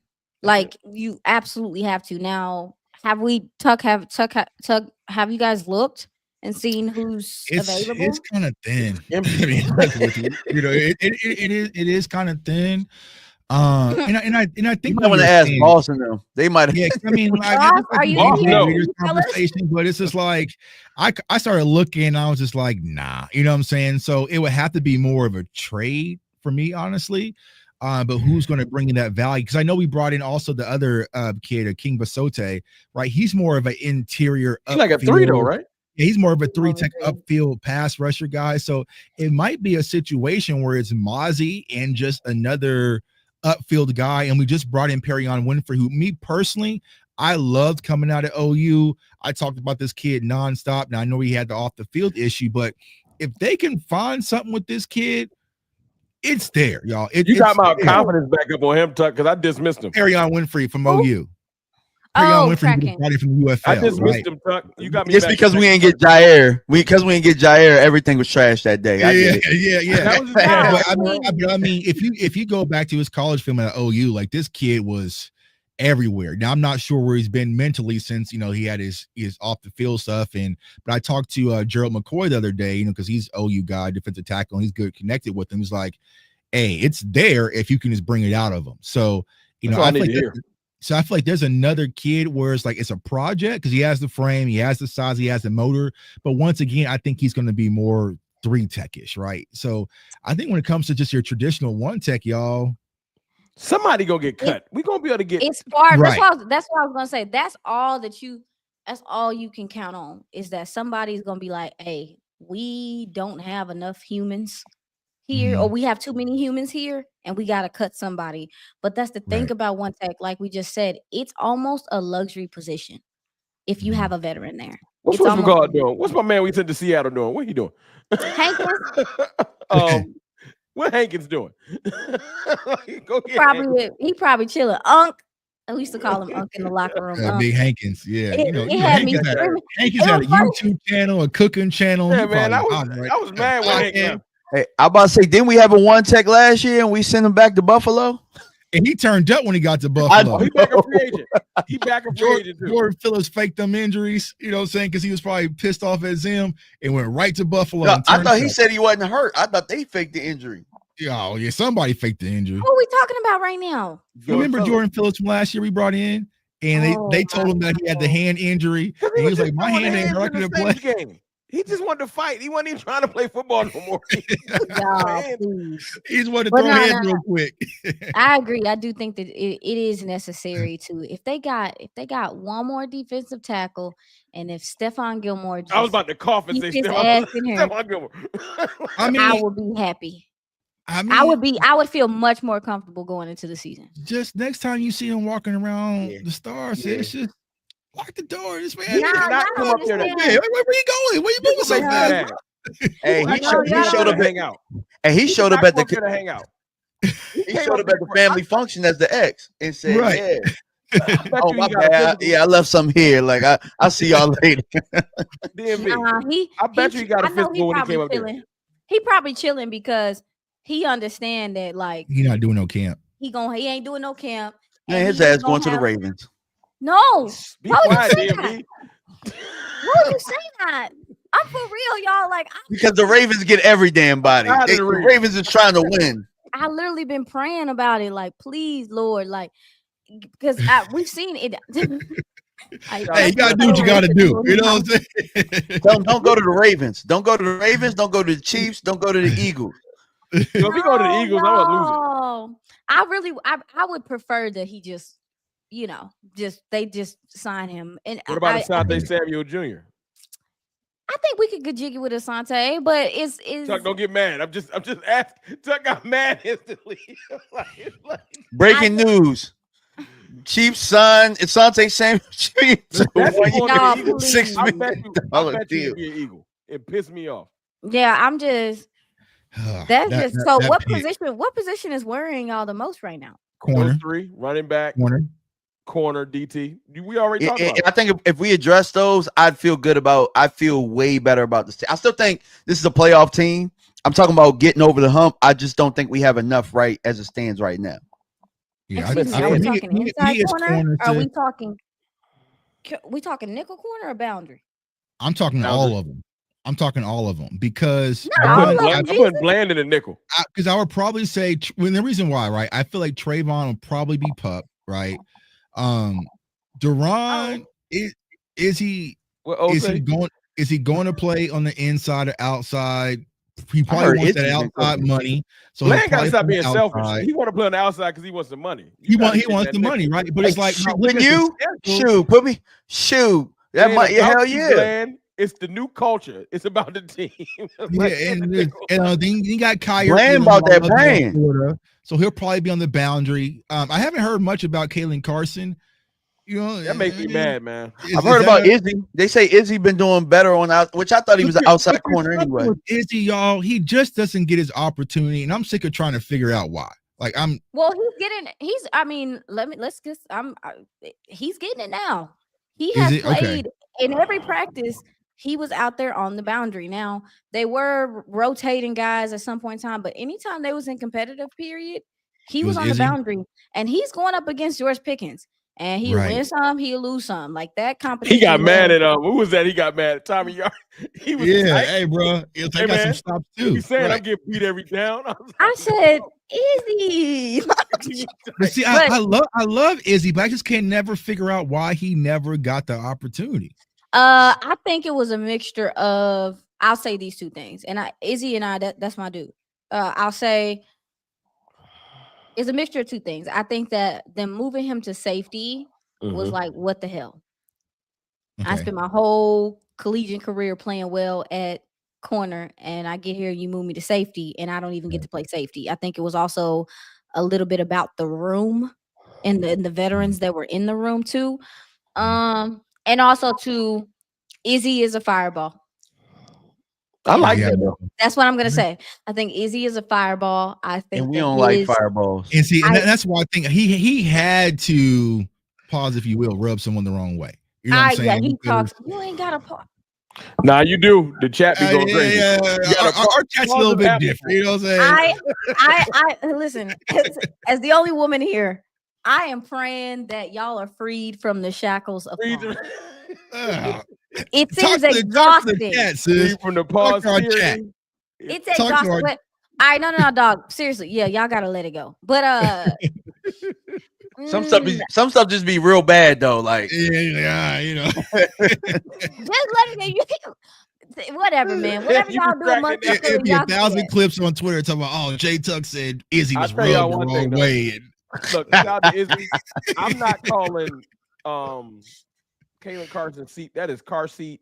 It's anything but seatbelt. He Car can't be seat called is car insane. seat. does That's he? it. Why does Kalen Carson not get a mulligan? said car We wanna seat. call His it name is Guyton. car seat until further notice.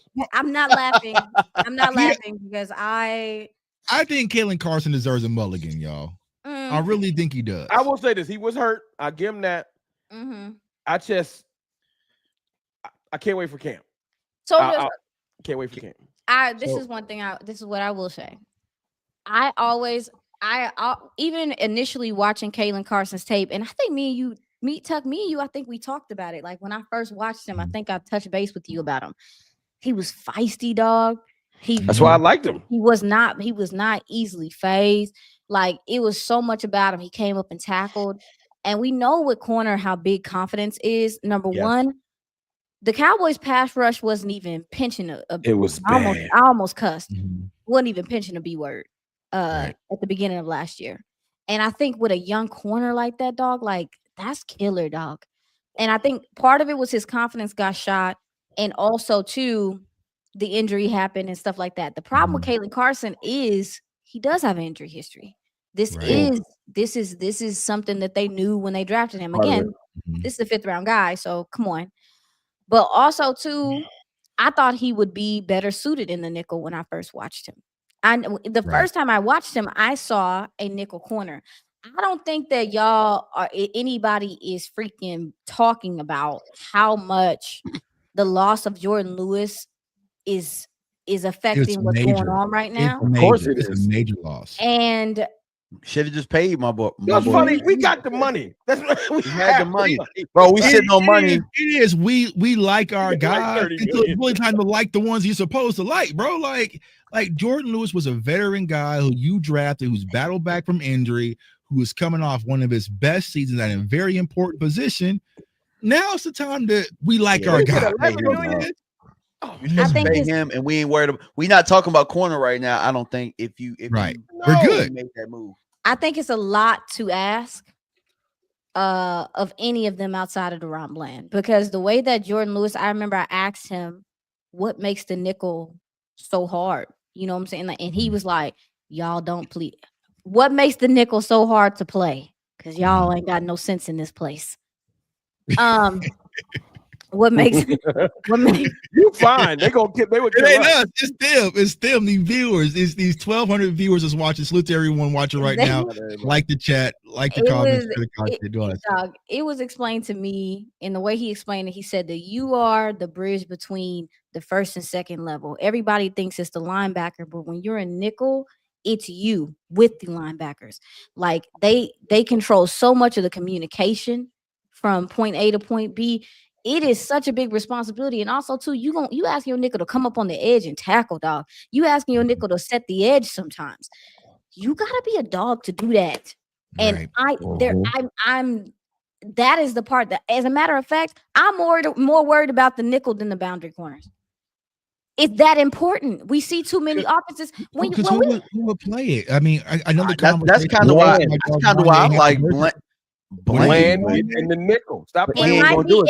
It might be like that. It might end up being that because, dog, how many times all y'all watched tape last year? How many times did you get on film, watch the other team, and you say, "Hey, none of them run with CeeDee in the slot. None of them." Right. Yeah. Nickel corner is also one of those positions that I think goes understated, and that's why I thought Jordan Lewis didn't get love before then. But yeah, Right. I think if Yeah. people find favorable matchups in the middle of your offense, your defense rather cooked. You're right, Lou. Yeah, I've seen him manhandle Cooper Cup multiple times. She killed that mosquito. It's just simple. If everyone's healthy, we're Bland going. Because they're not gonna put Diggs in the slot. I mean, Bland needs to play the nickel, right? If now that Jordan healthy, Lewis is gone. If everyone's healthy and Revel's a starter, they're not putting Revel in the slot. Oh, yeah, I mean, so everyone's healthy. Diggs boundary. I mean, Kyra be boundary. Revel be boundary. And Bland will be if everyone's healthy, but we know that's not how things are starting. So, Yeah, but I do think when everyone's healthy, you can kind of move some stuff around. Now, another guy that I am keeping my eye out on because they have had him in the slot, and I do think outside of Bland, he might be your best nickel corner right now, is Keemon Hall. I know that he ain't got a whole bunch of experience. I forgot about Keemon Hall. I know he don't have a whole bunch of experience, y'all, but they are rolling him out there with the twos as the nickel when they're doing competitive period. So I think they see something in him, but also too, his feet are quicker than any corner. His transitions, when I'm saying from his back pedal to his drive, is faster than any other corner I saw during drills with them. And it's just drills, but you can tell from footwork. Like if drills are just drills, then why do they do them? I don't want to hear that crap. Don't start with me in the comments. But I just Keemon Hall's a guy to keep an eye out on if they do decide to just put Bland on the outs. Now I will say, I forgot about Elam. Has done that. Elam's interesting. He's not gonna be boundary though.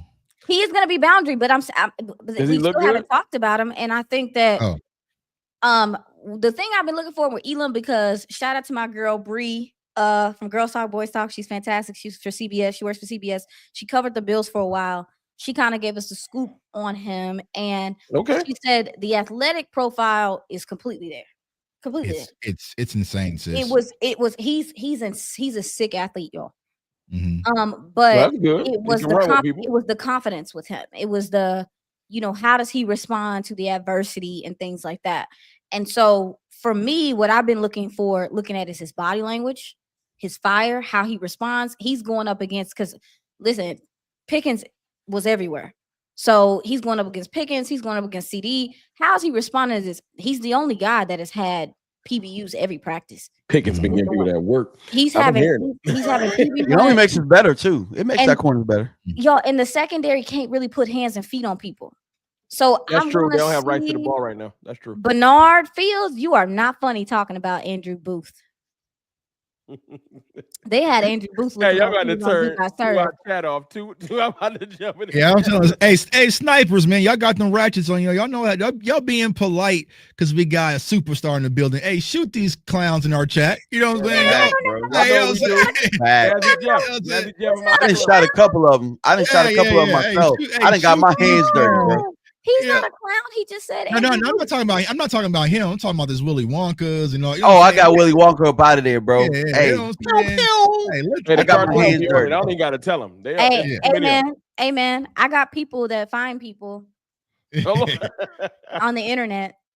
If that's really what you want to do, especially with them N-words you throwing around, it's weird. Yeah. But anyway, he's fast, y'all. He's really fast. He can recover. Elam is, if y'all, I really hope that he shows up, because if he hits, it's gonna take some stress off of kind of how. You think that's why they not thinking about Gilmore? Is he playing that well? I think he's interesting. He will get your attention. That's respectful. I can't, but again, we cannot. I can't. It's hard for me because they can't press. They can't do anything. They can't jam. They can't do anything. Camp about to tell us so much stuff. The Mike McCarthy fines, you know what I'm saying? But also tell us so much, yo. He's going up against the best thing about our secondary, they going up against two of the best every practice. Every practice. Yeah. So we want to get last year versus Tolbert. It looked but if Tolbert's your 3 guy, he gonna cook. Right. If he's your favorite, he's gonna cook. We're only hating on one, bro. Stop hating on one. You need to take that number off. I'll stop hating. but I'll say this, like Kyer Elam out of the University of Florida. I love this kid's film. Like, I watch so much Florida because of Kyle Pitts. But it's like I love Kyer Elam coming out of Florida. Like the athletic profile, like Aisha just said, it's all there. Now I didn't follow him in Buffalo because I'm not watching no Bills football like that, right? Yeah. But if you can bring it back to what he really had coming into the draft, the Cowboys got them one, right? Because it was all their coverage, feet, size, athleticism. He fit the whole Dan Quinn profile. But he'll be a boundary guy. So it's like, all right, Trayvon. I know there's been some articles about Trayvon getting released. I don't think that's going to be the case, right? Trayvon gets healthy. I don't think he's going to start the season, to be honest with you. Revel, I don't want to rush this kid back either coming off that knee. So if I'm thinking week 1 is probably going to be Bland, Elam, and then Izzy. Cool. Izzy. That's what it's been. Cool. That's what it's been. I'm trying to tell. And then also too, they did this really cool thing that I talked about, very similar to San Fran, where it's I can't explain it. It's cover 2. It's cover 2, but they kind of have Izzy as like a robber. Okay. And he's kind of adjacent to Ashley funny, defund the Cowboys. No, Ashley.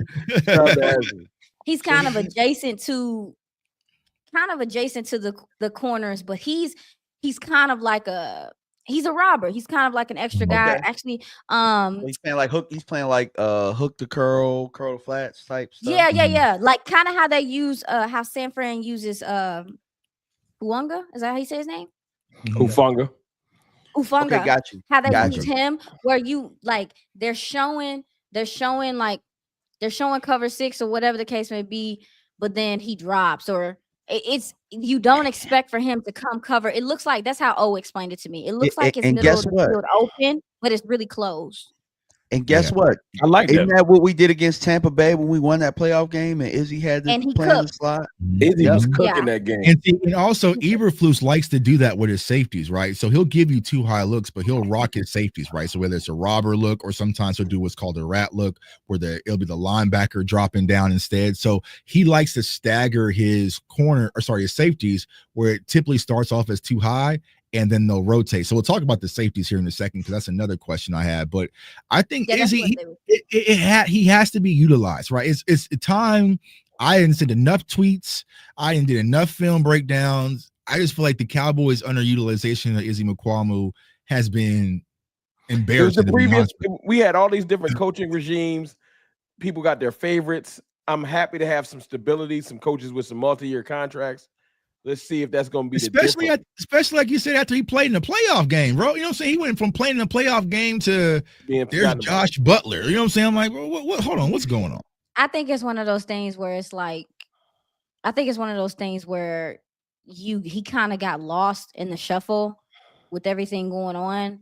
I think a fresh start has been good for him, and I think it will be good for him with the new regime. But I'm telling you, anytime they was playing and Bland was in the slot, it was Izzy on the boundary, and it was. But he didn't look lost though. He looked good out there, right? No, yeah, he doesn't look lost. But the thing about Izzy, and this is the downfall of him being tall, is that it's great that he's tall, but his ability to turn and run isn't always. Right. He's not snapping. He's not snapping into that turn. It's a little bit of a slower transition into the turn. So I'm keeping an eye on that. But he and Pickens had it a couple times in practice. AJ Brown and Devontae Smith, I'm about to have nightmares tonight. All right. but Eberflus, right? They play a lot of zone. They play in phase, meaning, you know what I'm saying? So he can keep his eyes on the ball. Yeah, phase. It depends on the matchup. Yeah, I'm not putting Izzy on no AJ Brown like hell. You know what I'm saying? Yeah. You know what I noticed though tonight? The wrong way you earn your check. There you go. Go get it, AJ. But who's the cat in Tampa that was killing in the slot? Because he did well against him. I can't remember his name. He got hurt. Was it? Godwin. It was Godwin. Godwin. Basement boys said, the game.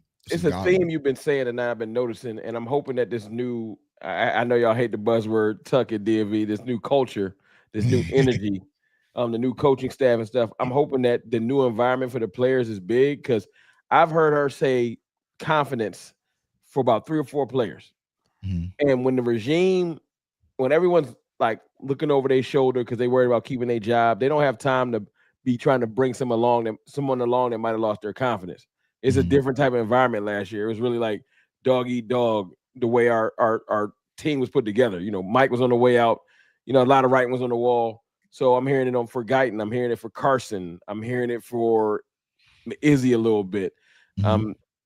I'm hoping that, and for Elam, I'm hoping that this new environment, that's what I need to see. I need them to have stack good days in camp, keep that confidence up, because last year I really do feel like it was one of those environments where it's just like, I don't got time to help you with your confidence. I'm trying to keep my job.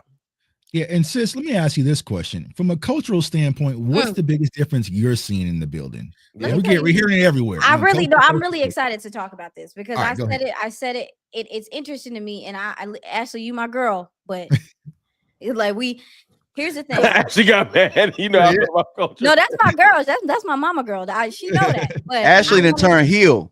But I want to say, Ashley didn't be in Vegas in September. Say, you know Ashley living her best life. She probably got a good snack. She probably curled up right now. Hey, girl. But I'm gonna say this, and I'm about to say a cuss word, just so y'all know. I'm about to say a cuss. Let it fly.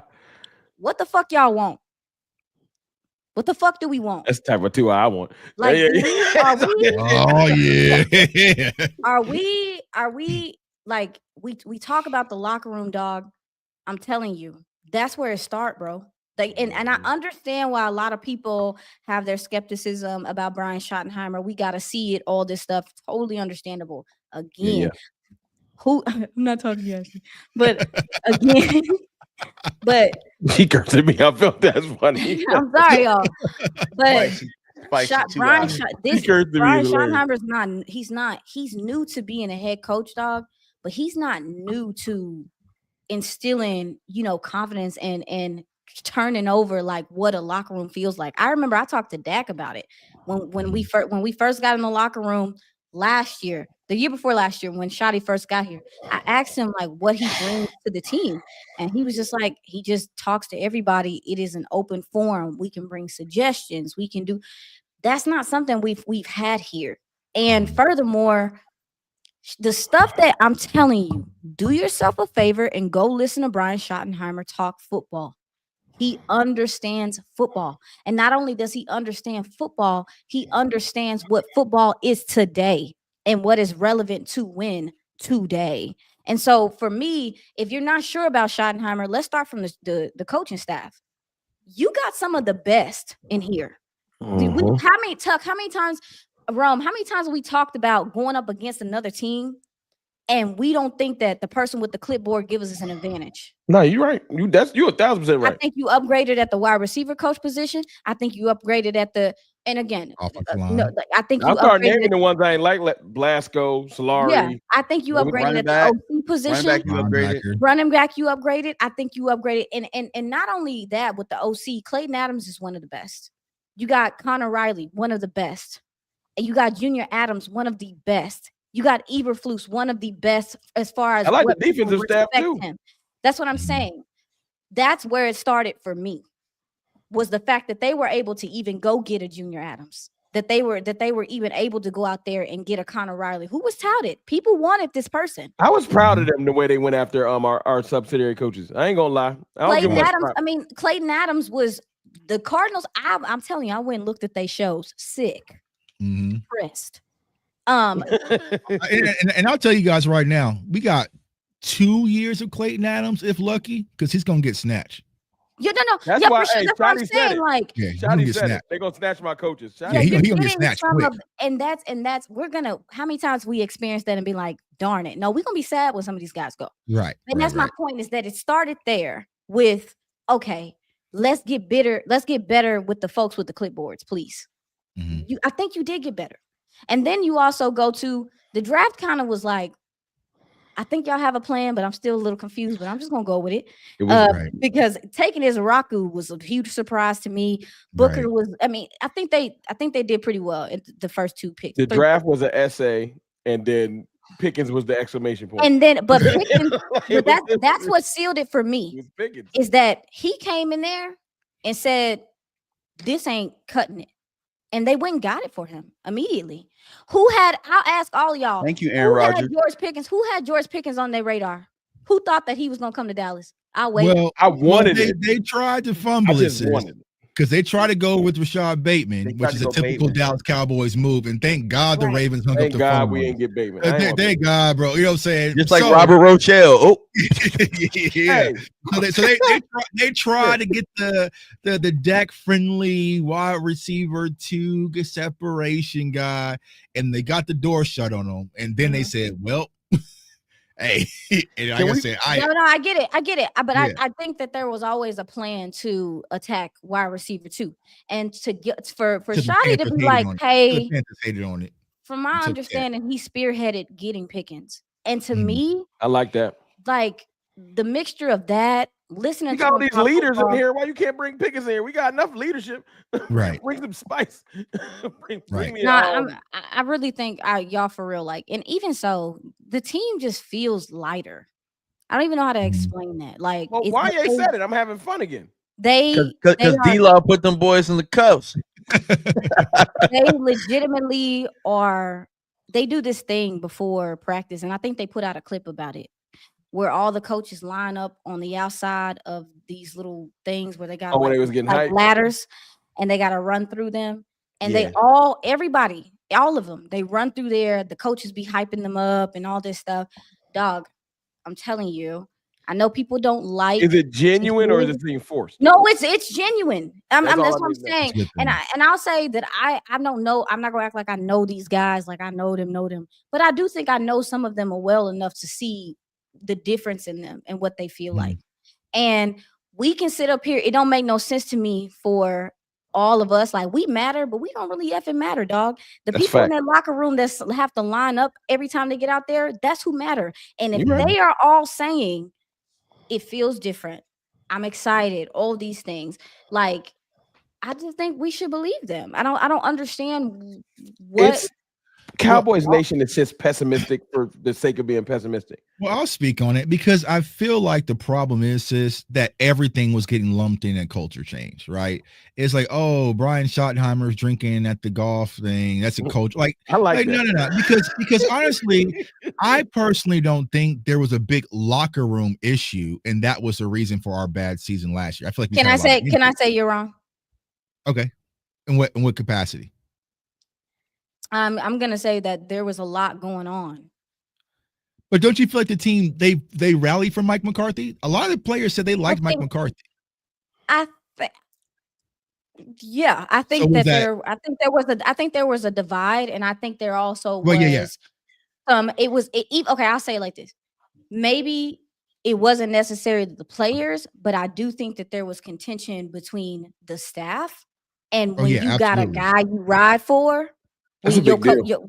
your position coach, you ride for your position coach, you ride for Right. your defensive coordinator, you ride for those. Right. When you have that and the miscommunications and all that stuff, I think that does trickle down to. There was some players. Absolutely. deep, I agree. But in all honesty, where did that come from though? It came And from obviously upstairs. injuries too, like Right. O said. I think it came from upstairs personally, and Right, I'll it came say from upstairs. because everybody look, Al Harris. I think did Al Harris have a 1 year? I don't know how many coaches had 1 year deal. Everybody, A the lot whole of team was players on had 1 year 1 year deals. So everybody's on a Yeah. 1 year deal, bro. Unfortunately, Even the brand new staff they brought in was on 1 year prove it deals.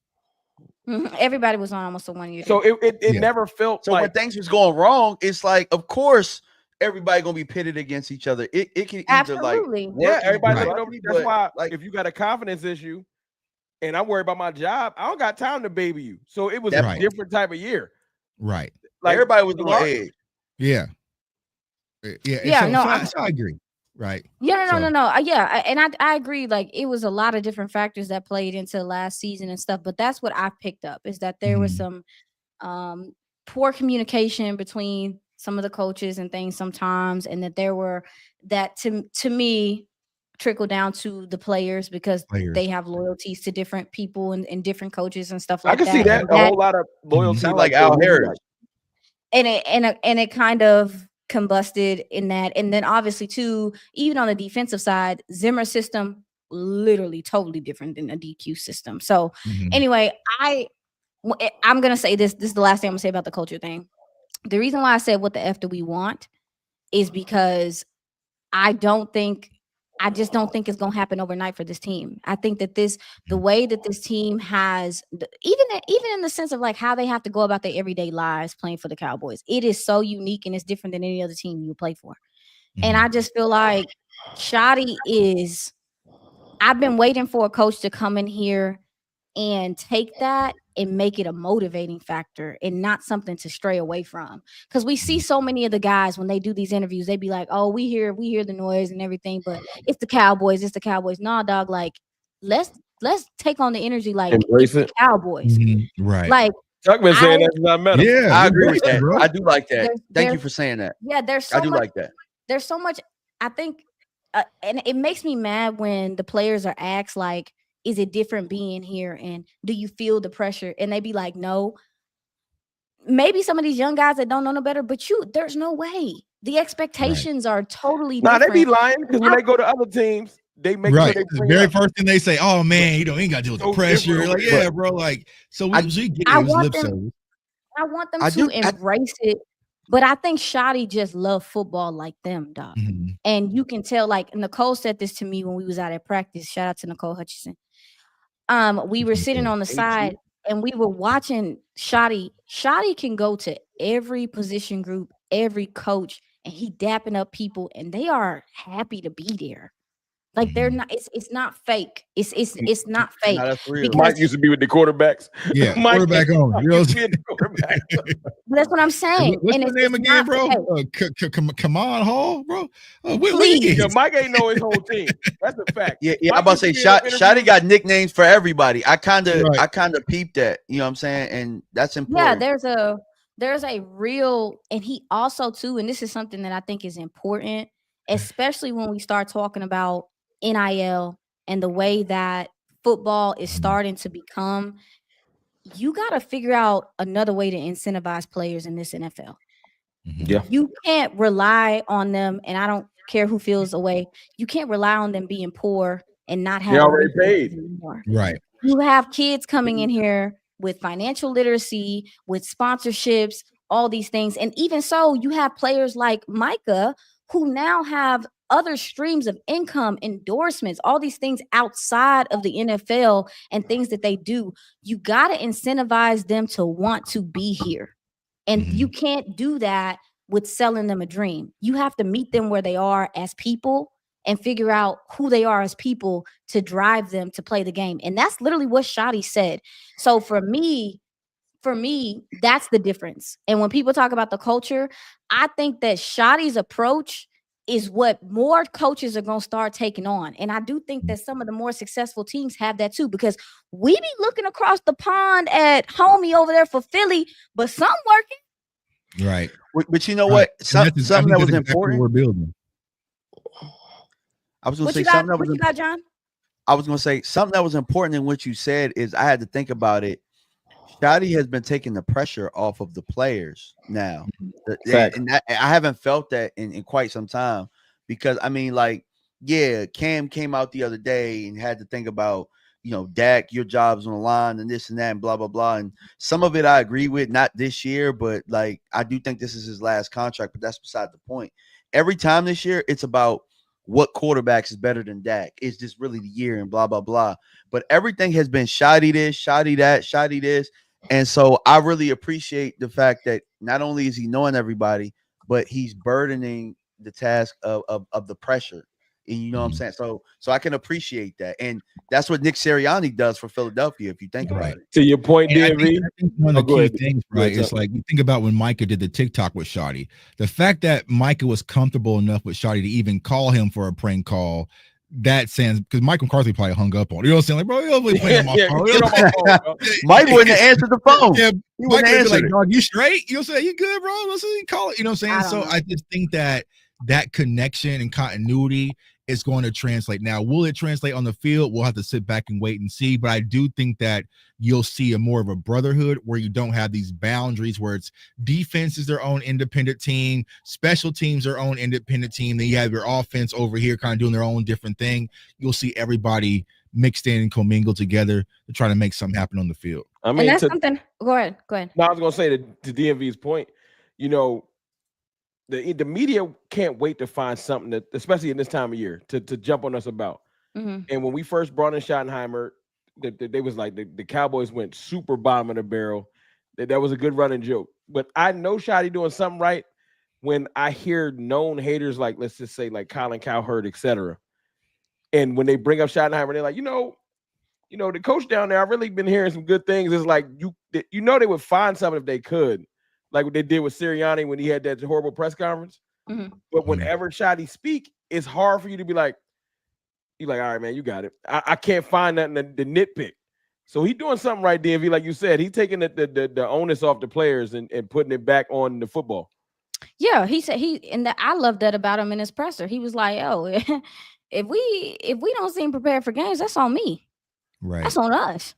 Right. And I'm just and here's another thing too. When you talk about some of the C word, I'm gonna say C word since y'all get some. Say culture. Okay. You know what I'm saying? We ain't playing the drinking game tonight, but no, you gonna say. No. I'm gonna say hilarious. I'm gonna say the C word, but also too, when you look at little things like picking the music. Are we getting rid of Thunderstruck? We getting rid of Thunderstruck. Can we play some Future? Like, can we? Hey, there's plenty of that being played at practice. I don't know. If Shotty gets rid of Thunderstruck, I'm all in. I'm sold. You bought into it? I bought it. Let them come out. You know what I'm saying? Let them come out with something new. You're sick. Professor, I want to touch on that too. But I will say another thing too, like when I think about a Pickens and a CD, you know how, they keep saying like we just 1A, 1B, like it's not. I said this on Sky Show, is like, I think that's honest. And I want them to build a friendship. Because I really do like one that. of them is not getting the ball as much.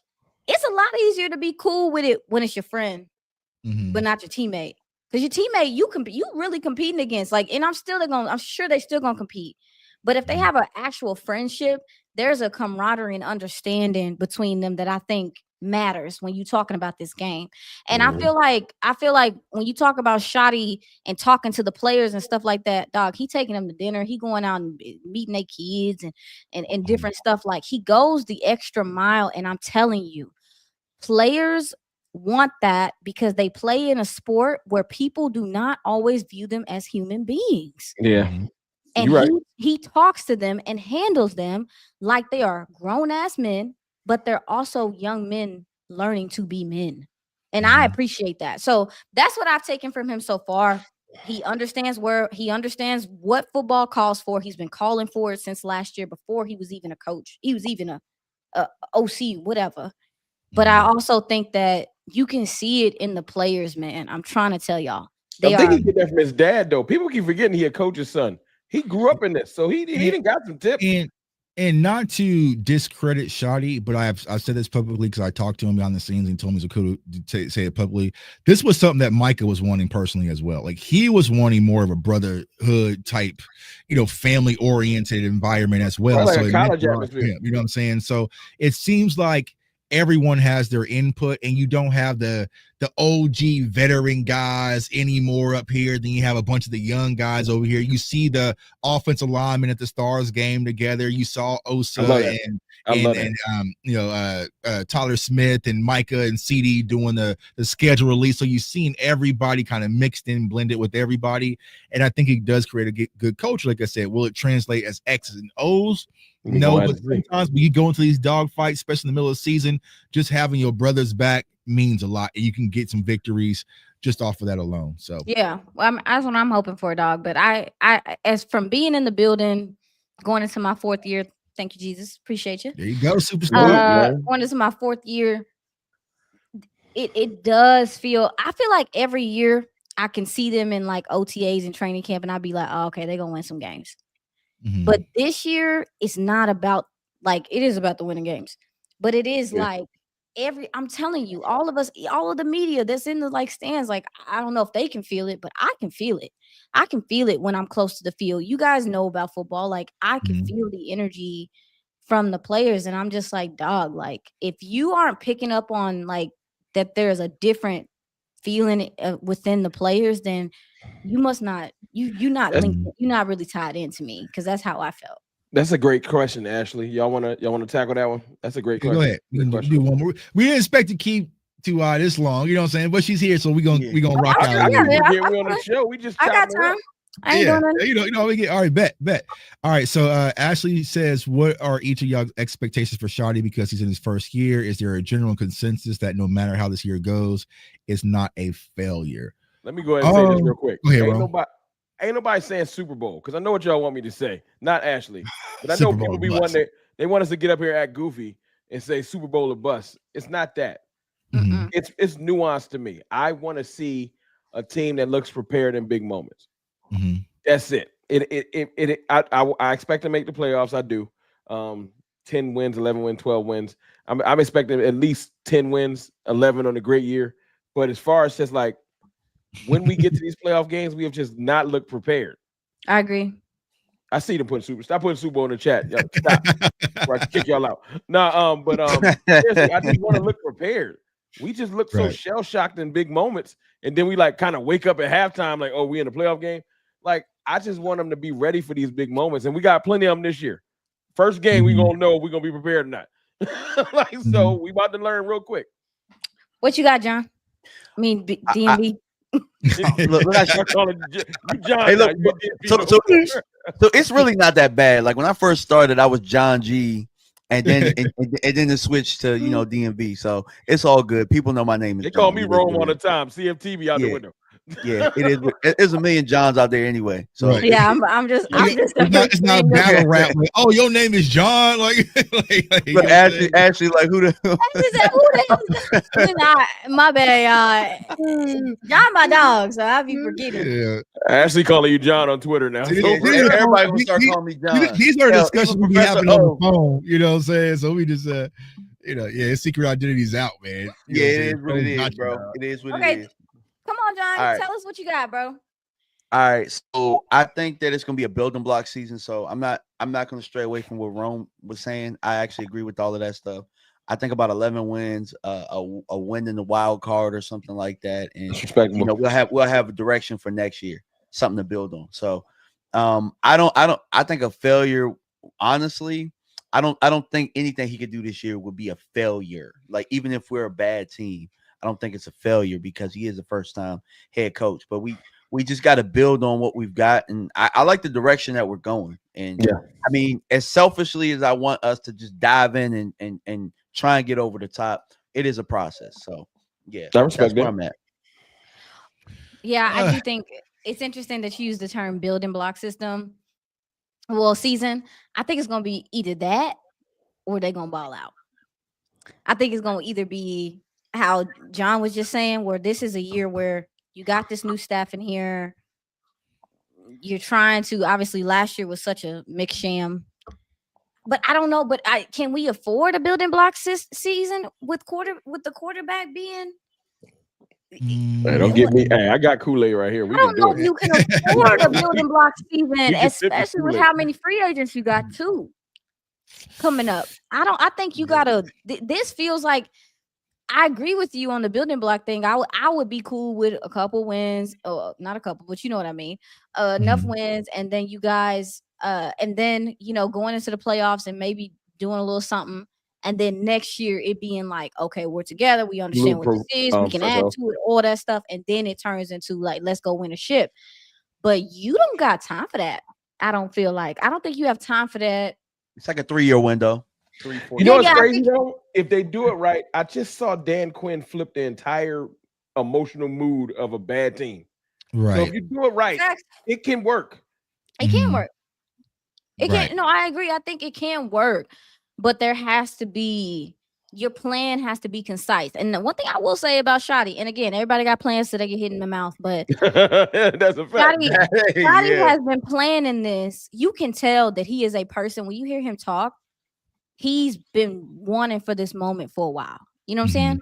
And I do think he is going to try his best to push them further. And also too within the division, I think one of these teams might not be as good as last year. Oh, talk to him. Don't see. Nope. I'm a. It might be. I already know what it's gonna be. It might be Washington, bro. Ain't no Mike. I think I don't think they did enough. They was in a life struggle with Cooper Rush. You ain't about to get me rolling here. No, yeah. I mean, I think Jaden Daniels is gonna get better, but I do think the division there. I can't take that from that young man. He can play. Oh no, there was a lot of one possession game, like a Hail Mary that changed the tide of the year. Because if that Hail Mary don't happen, then you know what I'm saying, like a lot of things align for them. So yeah. So whatever happens, this division ain't gonna be no joke. We can talk trash. It's gonna be a dog fight. It's one of the best. Yeah, it's one of the best for sure. But I don't know, man. I think I like what John said about it being kind of like a tick mark type year, but I'm looking at this quarterback and I want him to go get it now. I'm ready to go. See, tell your front office that then.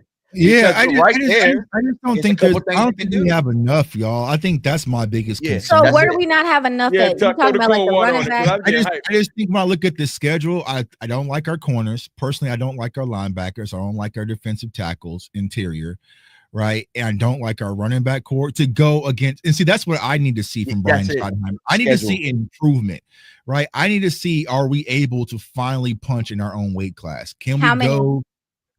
How many games? Wins? How many games till you're like, okay? So I'm about to hit you in like 4 games. Originally, I said week 6, but I was probably thinking that slate where it's Philly, Kansas City, Detroit, Minnesota, that stretch. That's where I'll know what we really are, because I don't want to walk out of this feeling like it's the same old Cowboys. If we're having it, well, I ain't gonna be having these conversations next year, but if you're having the same conversation saying that Cowboys can't stop the run, or we can't run the ball, or we don't show up in big moments, I just feel like it's going to be a failure to me, because I wanted to improve from what Mike McCarthy's already built, not reel back. So I just think for me, those are the things I want to see. And of course, you might not win those entire games, right? But let's say we go to that slate and we go out there 0-4. No, there's no excuse. And I feel like giving Brian Schottenheimer the olive branch and say, oh, he's a first-time head coach is not going to fly for me, because one, you already had a proven coach. All you had to do was sign the proven coach. You wanted to do that in the first place. You let your ego get in the way. So you better be damn sure that you got someone that was an improvement that's going to be able to build on top of what Mike McCarthy already built. What do we talk about when we talk about ego? What are we talking about? Well, they were going to sign Mike McCarthy. The difference between the contract was the reason why they didn't get the deal done. I'm happy they didn't get the deal done. I was done with Mike. I'm not. All right. I mean, you can text us or call us. You know what I'm saying? We don't have a but I heard some other things behind the scenes, right? But they wanted to sign Mike McCarthy back, though, sis. They just didn't want it to be a long-term deal. He wanted a long-term, right? He wanted another 1-year deal or something like that. Right. I mean, but Mike McCarthy told him out the gate, this is why I got me a new agent, bro. I'm not playing with you. Like, you know what I'm saying? Like, so it was just one of those things where ego got in the way. I know Mike's still at home.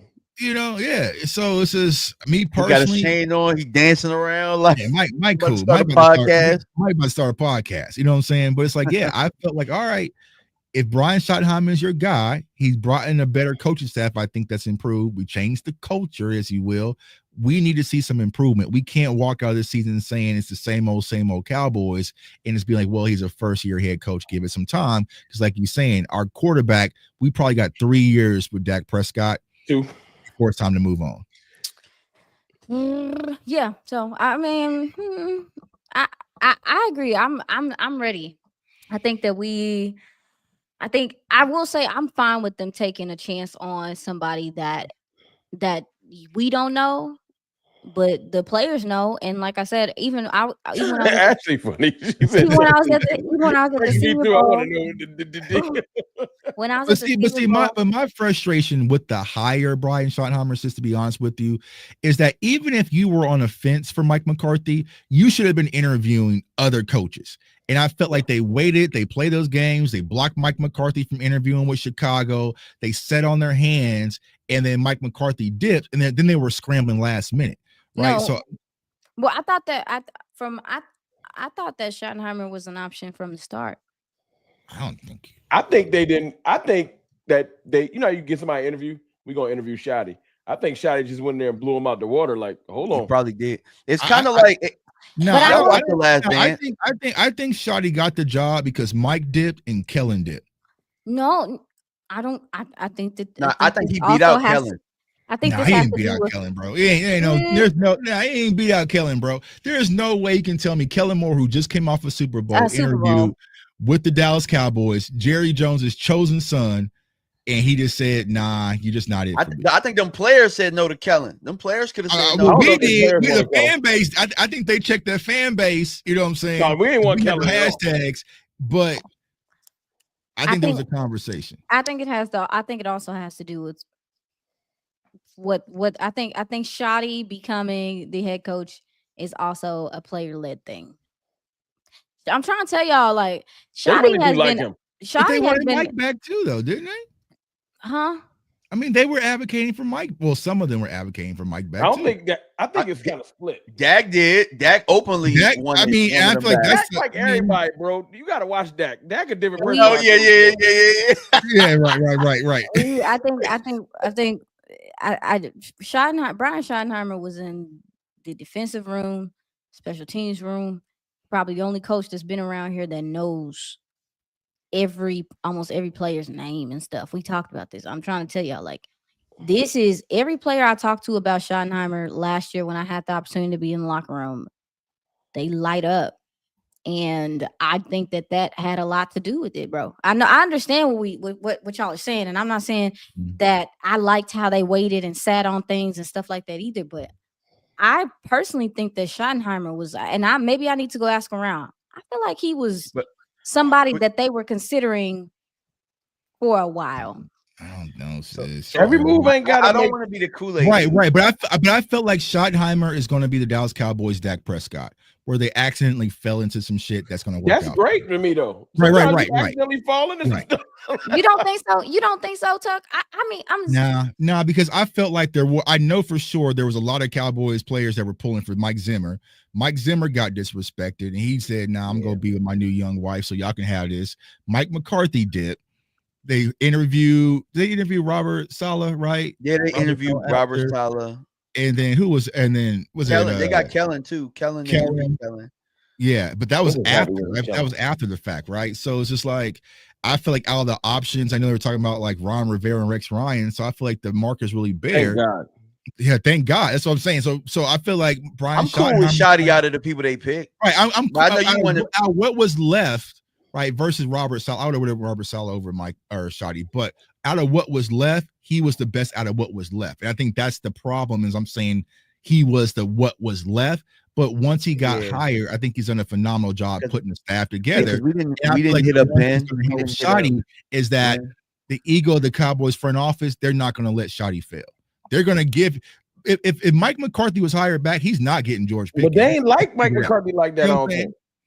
I feel like it was a necessary evil. I don't think Jerry and them really rock with him. It was a tuck. They tolerated Mike McCarthy because they had no other options, right? Like if Sean Payton was really available, they would have went with Sean. But there was no. They like Mike when they had that sleepover 4 years ago, but that went off real quick. Goodbye, Rome. But I don't know. They like that, Mike. Yeah.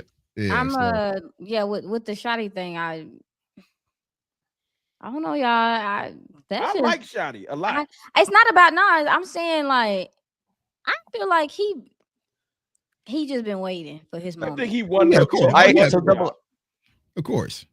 got a question, Aisha. Mm-hmm. So, do you think when they called Pete Carroll, they called him for reference of Brian, opposed to him coaching the team? I heard that. Say it again. So you remember when they called Pete Carroll? Do you remember they called him about being like, quote unquote, it was like him being the head coach? Do you think that call might have really been about Shotty and what he could bring to this organization? Possibly. Possibly, we heard Shotty talk about Pete Carroll, and wanting to kind of follow in his footsteps, having that energy, even though he's young and still and really being, because he said that in his presser. He was like, "It start with us as the coaches. Like if we come out there stale, the players gonna come out there stale." And I think he meant that. Well, I know he meant that because of how he behaves, but I don't know. Y'all can't explain it. I'm telling you. I also think that they brought Shotty back because this team has gone through. We've had the last 3 years a new last Some 2 years, 3 continuity. years, We need to keep new some continuity. DC, new OC, new this, new that, and I think that was another part of it is keeping him here because the players know him. But you could have kept both sides. You could have kept continuity with both sides. You could have had continuity with Mike Zimmer and the defensive staff and just made Shotty the offensive coordinator. But be that as it may, right? But like, what do you know that I don't know? Because it sounds like I was about to say it sounds like y'all both know stuff. Like y'all both know stuff, and like I've been privy to both conversations. We might have talked. That's why I'm being quiet. I'm like, I want to know what happens at the convo. Let me know later, but I don't know nothing. I'm like, Tuck, what is you talking about? But I do have something for the Kool-Aid people because we do. We got something for everybody here. This is similar to a dynasty team, if you think about it. All right, now it ain't that much. Yeah. I got something for the Kool-Aid people. I'm gonna put you on solo layout, bro. Go ahead. Yeah. All right. I had to kill that mosquito. I finally got it, y'all. It was trying to kill me. Kool-Aid people. Don't say Super Bowl. Don't be Kool-Aid people. Kool-Aid people. This reminds me of a dynasty with how things happen, right? With Doug Collins and the Bulls. Doug Collins was the proven coach. He was the guy that knew this, knew that. Michael Jordan backed him and did all that type of stuff. But Phil Jackson was the guy who on the side was drawing up stuff. Oh, hell no, John. He had all of the players, like they somehow they bought into it. And then when he became the coach, he handed them all books and Zen and all this type of stuff. I'm just saying, for my Kool-Aid people, this might be Phil Jackson. Watch Mark Holmes do a video. But that's what no, y'all. But that's what I meant when I said, "What the f do you want?" Because how many times every year we talk about the Cowboys is too button up, it's real politic-y, whatever you want to say. They don't have the energy that we want to have, and then we have a coach that embodies that brings in other coaches that embody that. And we over here being mixed sad. The skepticism. I'm not saying that the skepticism isn't warranted. We gotta see it on the field. Don't play with me. I gotta see the tape. We just try to get whooped. But I'm telling you, I think I'm still some of these players I haven't even met yet. But I'm telling you from being present with these people that this is a totally different energy than I have seen since I have been here. And I hope that y'all at least trust that part. Like, even if it doesn't, we wanted to translate on the field, but there is a different feel from the players and them feeling heard and understood. And I think that is that's what makes players want to play for you, is that you listen to them and you care. Like, so I'm like, you know what, bro? Let's get it. And I'll say this to kind of go off what DMV said. I wouldn't say Phil Jackson, but what Brian Schottenheimer feels for me, and I made a video on this, it feels Coach Primish without the spotlight, right? When you have a guy that everyone is going to relate to, just have energy, have a different type of swagger, different type of connection that you want to lay it on the line for, I think it's going to feel more like that versus Phil Jackson, dog. You know what I'm saying? Hey, disrespect Phil like that. But I just feel like you're going to kind of get that young, spirited, vibe-ish when you might mess around and see rappers and stuff in the locker room. You know what I'm saying? Or like when Tyler Booker said when he met Schottenheimer, the music that he was playing. So it's a different type of bounce with a different type of swagger. And I feel like that's what Shotty is going to bring to Dallas. I just like the genuineness he bring. When Micah called him, that call, I know it was funny, but you could tell when someone's being genuine. And when he called and he was like, "What's up, Micah?" And he Michael was trying to do a prank, man. You know, Yeah, everything it gonna wasn't. work out. It wasn't even Right. funny to me. Like Nah. I was like, damn, that's a good carrying conversation right Hey, there. it's straight up. And my favorite part is him saying out loud, "I know it's kind of weird, bro. Right. I know this is weird." We're gonna get it right. Because we acknowledge that it's weird, bro. Keep it 100. This is weird. It's not Right. weird for the Cowboys, obviously, because it's how they do things. But for a player of Micah's caliber, this is weird. Mhm. And I don't think it should take this long. Don't get me started. Yeah, that's a whole different. So that's a whole That's different cool. We just gonna ballgame. bring you on again. Don't worry about it. And I'm Yeah, glad- come on, Don't worry come about- on, don't worry you know what about I'm saying? And I'm Come glad- forward. No, Come thank on, you, come for on. thank you for letting me come on with y'all, because I was just like, I seen y'all live and I was like, Yeah. oh, I just got with the Texans. My little setup is up. I got a little microphone and everything. Yeah. Thank you, shout out to you, Sky. I was like, let me just get on here and talk with y'all, because I ain't heard y'all's thoughts. I haven't gotten to do any work with you guys, so no, this has been fun. Yeah. If y'all still going, y'all can go. I ain't got nothing to do, but I know y'all got kids and stuff. I ain't Yeah. got no The kids. children's is around. Don't. I No, look, somebody I said upstairs quick probably super watching chat, but I wanted Stranger to ask Things. you this question: how is the safety room looking? Seems kind of quiet in that deep secondary. Thanks. So, what's your thoughts on the safety? Because I feel like if there's a position where there is progress stoppers, this is that position. I'm not gonna put you on the spot for Go saying on, that. start but I one. do Yeah, think go that. on, start one. I'm gonna say this, and I don't really know what it means, and I'm not saying it means anything because I know Malik Hooker and then be watching. I ain't trying to get cussed out, but I will say that Wanye Thomas, when they do split safety, it's Wanye and Malik.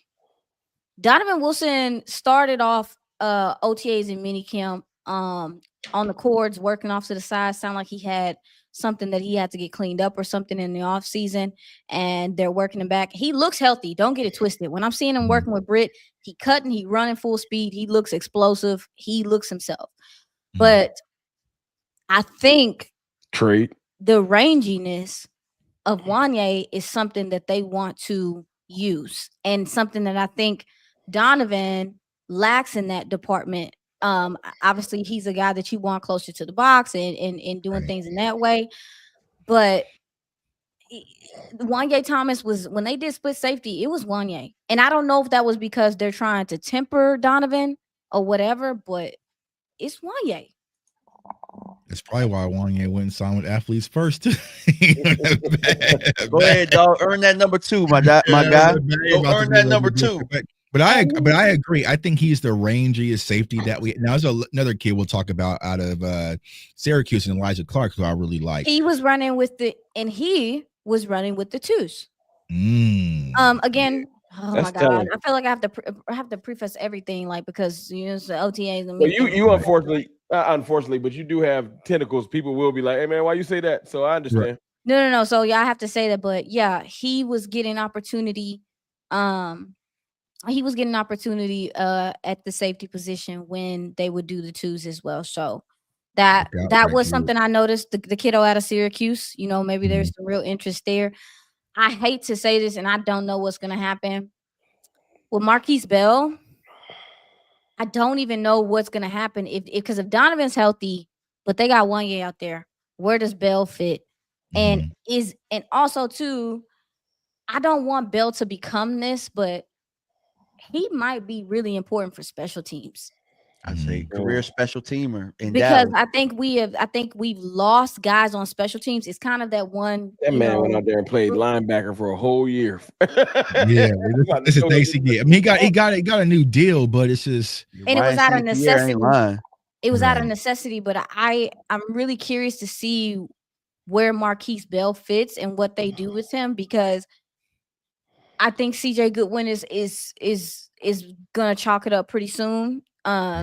He's had a great career, but you've lost guys on special teams, and don't get it twisted. We don't talk about it a lot, but that's an important aspect of this game now. Very important. And I wonder if he's gonna end up being one of those guys that really becomes a dog on special teams, because it's so hard to get him on the field with all of the guys at safety. Yeah. Yeah, and I think it's kind of hard unless you're going to have a big nickel spot for him, but even with that. And who would you prefer running that right now? Are you looking for who would you prefer? For me, I would put Izzy at it, to be honest with you. Right. If he's So- starting corner though, Yeah, but if he's starting corner, that might be the saving grace. Well, So then if they you had have, Wanye playing in the nickel, but we need him at safety. So. Yeah, and Yeah. so they're doing a lot of rotating and stuff. Like we ain't gonna see for sure until camp, but the I safety can't look. position is It's the interesting. most to me. exciting camp in years for me. It's so much unknown. I'm really hyped to see how some of this stuff starts shaking out. Yeah, I mean, I don't know. The Donovan thing was surprising to me because I'm watching him and I'm watching him work out with Brit and stuff, and I'll say really going at it on them bands and sprinting and stuff. I'm like, oh, he can cut. And then they let him do in minicamp. He actually started doing like the drills and things like that. But when they went to team period, a lot of the time, it was Wanye and Hooker. When they do that, usually sometimes I'll be thinking trade, but I don't know if they'll trade Dono. I mean, he could have been a post June, right? We would say what 2 or 3 Do mil? you think that Dono has trade value? I think he Probably did. not. I think he did. Depends. Would Washington want him? Just tell Dan Quinn to come get his homeboys back. So like Marquise Tell Bell. Dan Quinn send me a defensive tackle and we can talk. Right. What DTs they got over there? I'm screaming right now. But no, I mean, I guess the more the better. Obviously, injuries happen. Eberflus is going to be asking these safeties to come from depth and tackle, and it's going to probably be some booming going on. So guys get dinged up. So I always feel like the safety depth is good, and I'm happy that we have it. But Wanye Thomas is, I think, going to be on the field. I think we're going to see him on the field more this year. I'm excited about that. I've been waiting. Yeah, it's been a long time coming. It should have happened last year. I mean, but it's interesting with Wanye though, because here's the thing about Wanye. I think he's really good. I think he is still learning his keys and things like that. You know what I'm saying? And I think this will give him the opportunity to actually do it. But I think that was why he was not on the field as much as we wanted him to be. I think it was the processing and understanding. Zimmer's defense is complicated. So yeah, I think that's why. But anyway, yeah, it's gonna be simpler for them. So maybe. But yeah, that safety position is kind of weird, guys. I don't know. I have no idea what's going on. I know Malik Hooker gonna play. That's all I got. But to sit back and I know that front seven gonna be lit. That's gonna help everybody. That's gonna help everybody. I'm trying to tell you, Dante Fowler coming off the edge. I mean, he was already good. Like we seen him play. But I think that that's not forgotten about pickup too. People forgot. No, I think going to Washington really helped him figure out like what type of pass rusher he want to be. And I can't wait to touch base with him when I can. But Donovan Izaraku is gonna be an issue. If you got a tall tackle, cooked, big cooked. I'm telling you, Tuck. Against Philly. I know. Against Philly, I know what we're gonna attack, and I know where Mike is gonna attack. And you know what I'm saying? Them A and B gaps, bro. Philadelphia better get ready, bro. And with Osa, that thing gone. So I already know where we attacking. Tyler Steen better get ready. We gonna have our edges, and Micah, they're gonna move him around. It's gonna be some stunts. It's gonna be a whole dog. I think the pass rush could be really good. They're using Marist as a blitzer. I think the pass rush could be really good, guys. Forget about my dog Maris, man. We got to get to those pass rush situations. Oh, you got to stop the run. Yeah, that's what I'm saying. Yeah, that's the hard part. But it's interesting you say that because maybe talking a little too much, but Eberflus don't really blitz a lot. So I think he's gonna have to because of the personnel that he has with his defense. You can't have Maris just dropping back, and even like I like Shamar James sits out of Florida. Like he's a guy that can come downhill and blitz. High motor guy. So hey. I don't know what's going on with him, but he hasn't practiced. He don't. He be with the trainers. I don't Jamar know. James. I don't know if he dinged himself up. I'm not sure if even anyone's reported that. I hope that I'm not doing anything wrong, but I haven't seen him out there. Because I've been looking for that 50 because I brought him up on the draft show prior to the combine is that I wanted to see what his 40 was, Tuck, because when you watch him, when he come from depth, he coming, but I was trying to see what his 40 was going to be and it wasn't as fast as what I thought it was going to be. But I was curious about him because I feel like his temperament is overshown-esque. You know what I'm saying? Is he undersized? Yeah, see, I even talked to Sis about any of that, and I said the same thing. Like it's very overshown right? It's just high motor, Mhm. disruptive all over the field, downhill, blitzing, maybe miss a few tackles, but he's just flowing to the ball. And I'm Yeah, just and like, he's not a thumper, but right, he'll tackle. Like he's gonna wrap up and tackle. So right. I was curious about him. So it was cool when they drafted him. I was like, oh look, a nugget. But I but I but it's I don't know what's gonna happen with that now. What about Damone Clark? GG's. Y'all please. Boom, boom, boom, boom. Like that's what balls would have hit. Your boss is bum, bum, bum. I think it's No. time to let it go. It's another TK. I mean, he gonna have to find something on special teams. They Probably. had Murray at the Will, We got big Jack Harris at Sanborn. the Sam. When they were in their three back set, it was Marist at the Sam. What's the gentleman's name from Chicago? Sanborn at the Mike, and Murray at the Will is what they were doing. That's interesting. Yeah, that's what I They saw. like Sanborn. I've been hearing a whole He bunch. probably got all of. If you think about it, all three of them can be interchangeable in certain aspects. Yeah. Because I mean, Murray's built like a Mike too, and so yeah. So I think for Damone, could have been how they were lined up to something too. I don't see Damone fitting in there. I just think I don't either. Special teams don't have it. Some of these guys are not gonna have sponsors in the building no more. If they even had one in the first place. So Damone better learn how to be a gunner. I was about to say, so Damone was the third round. Was he third or fourth round pick? I think Damone was like a fifth, sixth. I think he was a fifth. Look, I think Damone was and we still got Darius Harris on the team too, which I'm gonna try and get an interview with him. I'm taking my son to the trainer tomorrow, actually. And Darius Harris is a really good special teamer. Was in Kansas City for a little bit. Jeez, right. The time that we got him to play in preseason, he was out there cooking. So that might be like the competition right there. With Damone might be competing with him, and they might say, "Well, the special teams outweigh what you going to play with down because you can't get on the field." Right. Yeah. No, that's what I was looking at. That's what I was looking at. Yeah. And then the second team, I got my notes up. The second team offensive line was Awesome Richards. TJ Bass. Yes, left tackle, Awesome Richards. TJ Bass at left guard, Will Shepley at center, Brock Hoffman at right guard, and Nate Thomas at right tackle. Okay. Yeah, I've been hearing that. That was being tackled. So none of our free agent guys that we brought in was even on the second layer offensive line. No, not during that period of time. Boy, what was Steven doing, bro? They have a whole sense of urgency to bring in all these rotational offensive linemen. They ain't even cracked the second team in OTAs. Hey, listen, Robert Rochelle. The Nate Thomas thing really stuck out to me because I think he obviously went under the radar last year, but I am happy if he is going to man that right tackle spot. First of all, I think it's time to let Matt Waletzko go. Why is he here? Because you don't have another backup right tackle. That's why. Right, that's literally why they could not let him go. Kid out of Oregon, right? Josh Ball. Yeah, they drafted the gentleman out of Oregon, but he was running with the threes. They had Nate Thomas with the twos. Gotcha. They had Nate Thomas with the twos. And I think Nate Thomas last year did get injured. I do think that he also was like, how they just put people away. Just be like, That's that magical injury. And he kind of hurt a little bit, So yeah, he had a foot thing going on, if I'm not mistaken, but his college tape was good.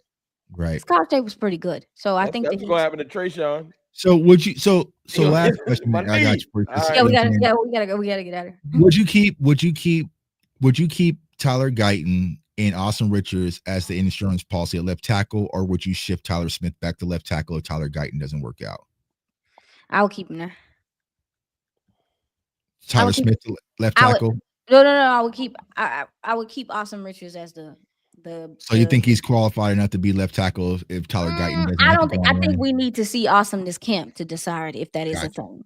I will say about Tyler Smith, and I've been feeling like this, and this is probably like wish I was a scout one day, Aisha. I do not like. I think we are getting into the versatility part of things, Let them play their position. Because I do think that this position, where your position is, has to do with your development. And I think it is incredibly, as much as he will do it because he's a team player, having him as the insurance policy on both sides. And again, if you in a pinch, you got to do it, whatever.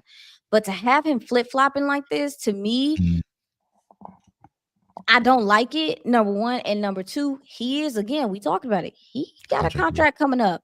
Pro guard right there. Yes, that's what I'm saying. I'm like, I want him to have the opportunity to focus on the same way we talk about Izzy Tuck.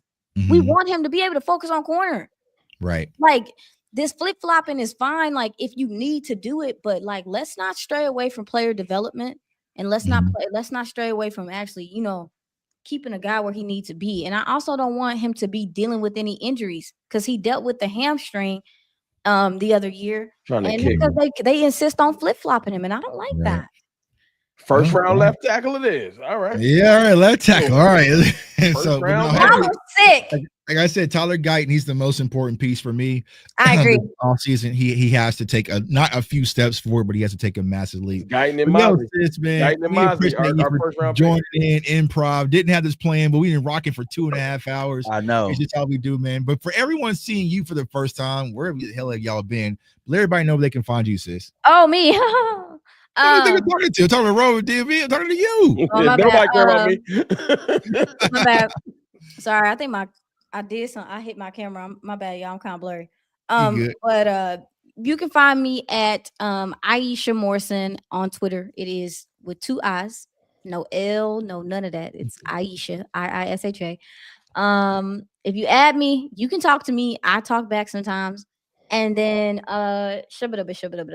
can also catch me with Skywalker Steel. I think pretty much every Wednesday we record. We normally drop, I don't know, that night. We have the Sky and 2 Eye show. We go in depth. It's really great. We just started maybe like 3 weeks ago, I want to say, and it's been awesome. My dog Sky. Working with Sky. That's my twin. So you can catch me there in the off season. If you're into any Houston Texans content, maybe you are, maybe you're not. We got a lot of different fans in here. I do Locked On Cowboys, Locked On Texans rather. Ooh, my mind. Locked On Texans twice a week with Locked On over there. And then Girls Talk, Boys Talk with the Cowboys will re-intervene in about a month and a half. So y'all just let me know. And yeah, thank you for having me on, guys. This was cool. Salute to you, sis. Continue to be a star, man. And, we're proud of you every time we sit back and see you doing, even though you're trying to bail on Cowboys Nation. She trying to bail on y'all. I'm going to tell y'all, she trying to bail on y'all and go with Texas. You know what I'm saying? Y'all are sick. She going where Nick Chubb going. Yeah, she like going with Nick Chubb. You know what I'm saying? They got Nick Chubb to the Texans.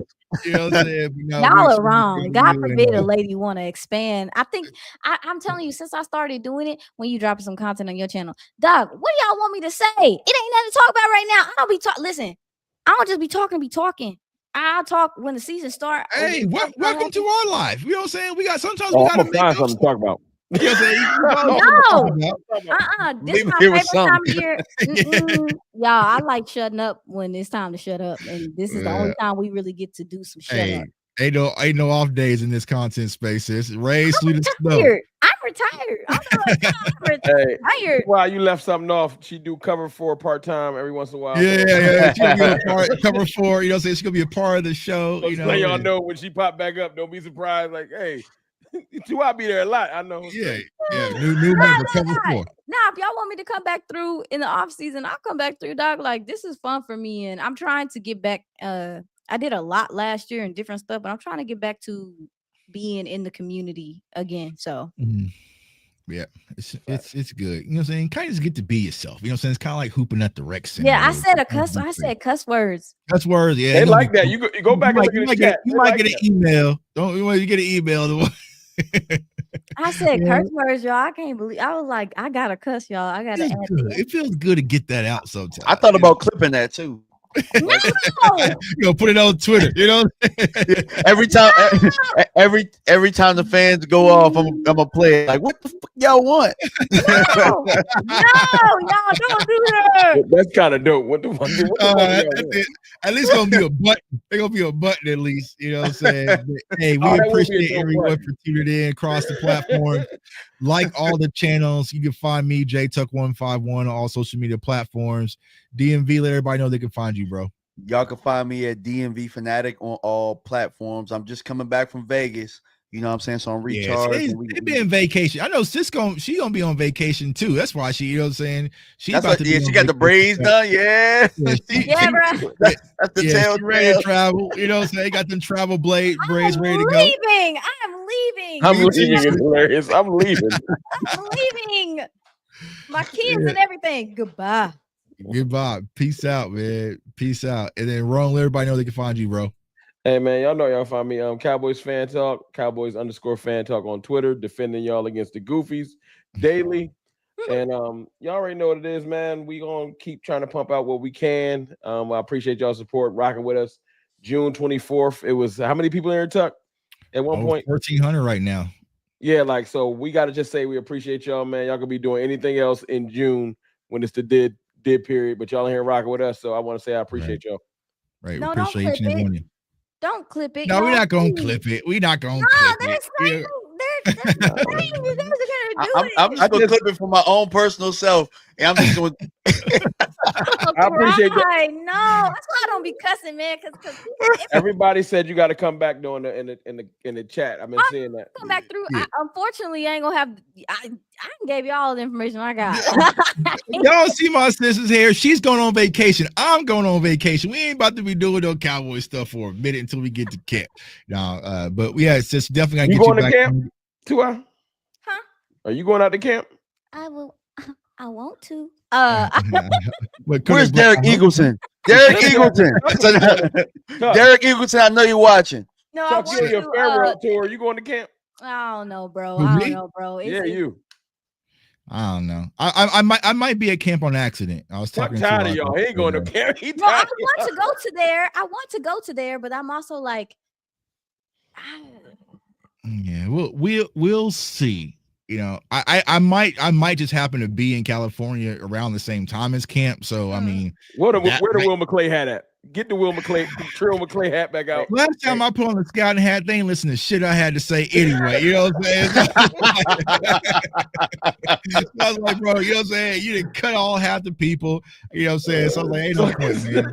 I can scout here right from the comfort of my own home, man. But you know, it's gonna be fun to get to camp, get out to Oxnard, see Cowboys Nation, and build up this excitement for the Brian Schottenheimer era, Shotty era, man. So we appreciate everyone tuning in for J-Tuck, DMV, CFT, N2I.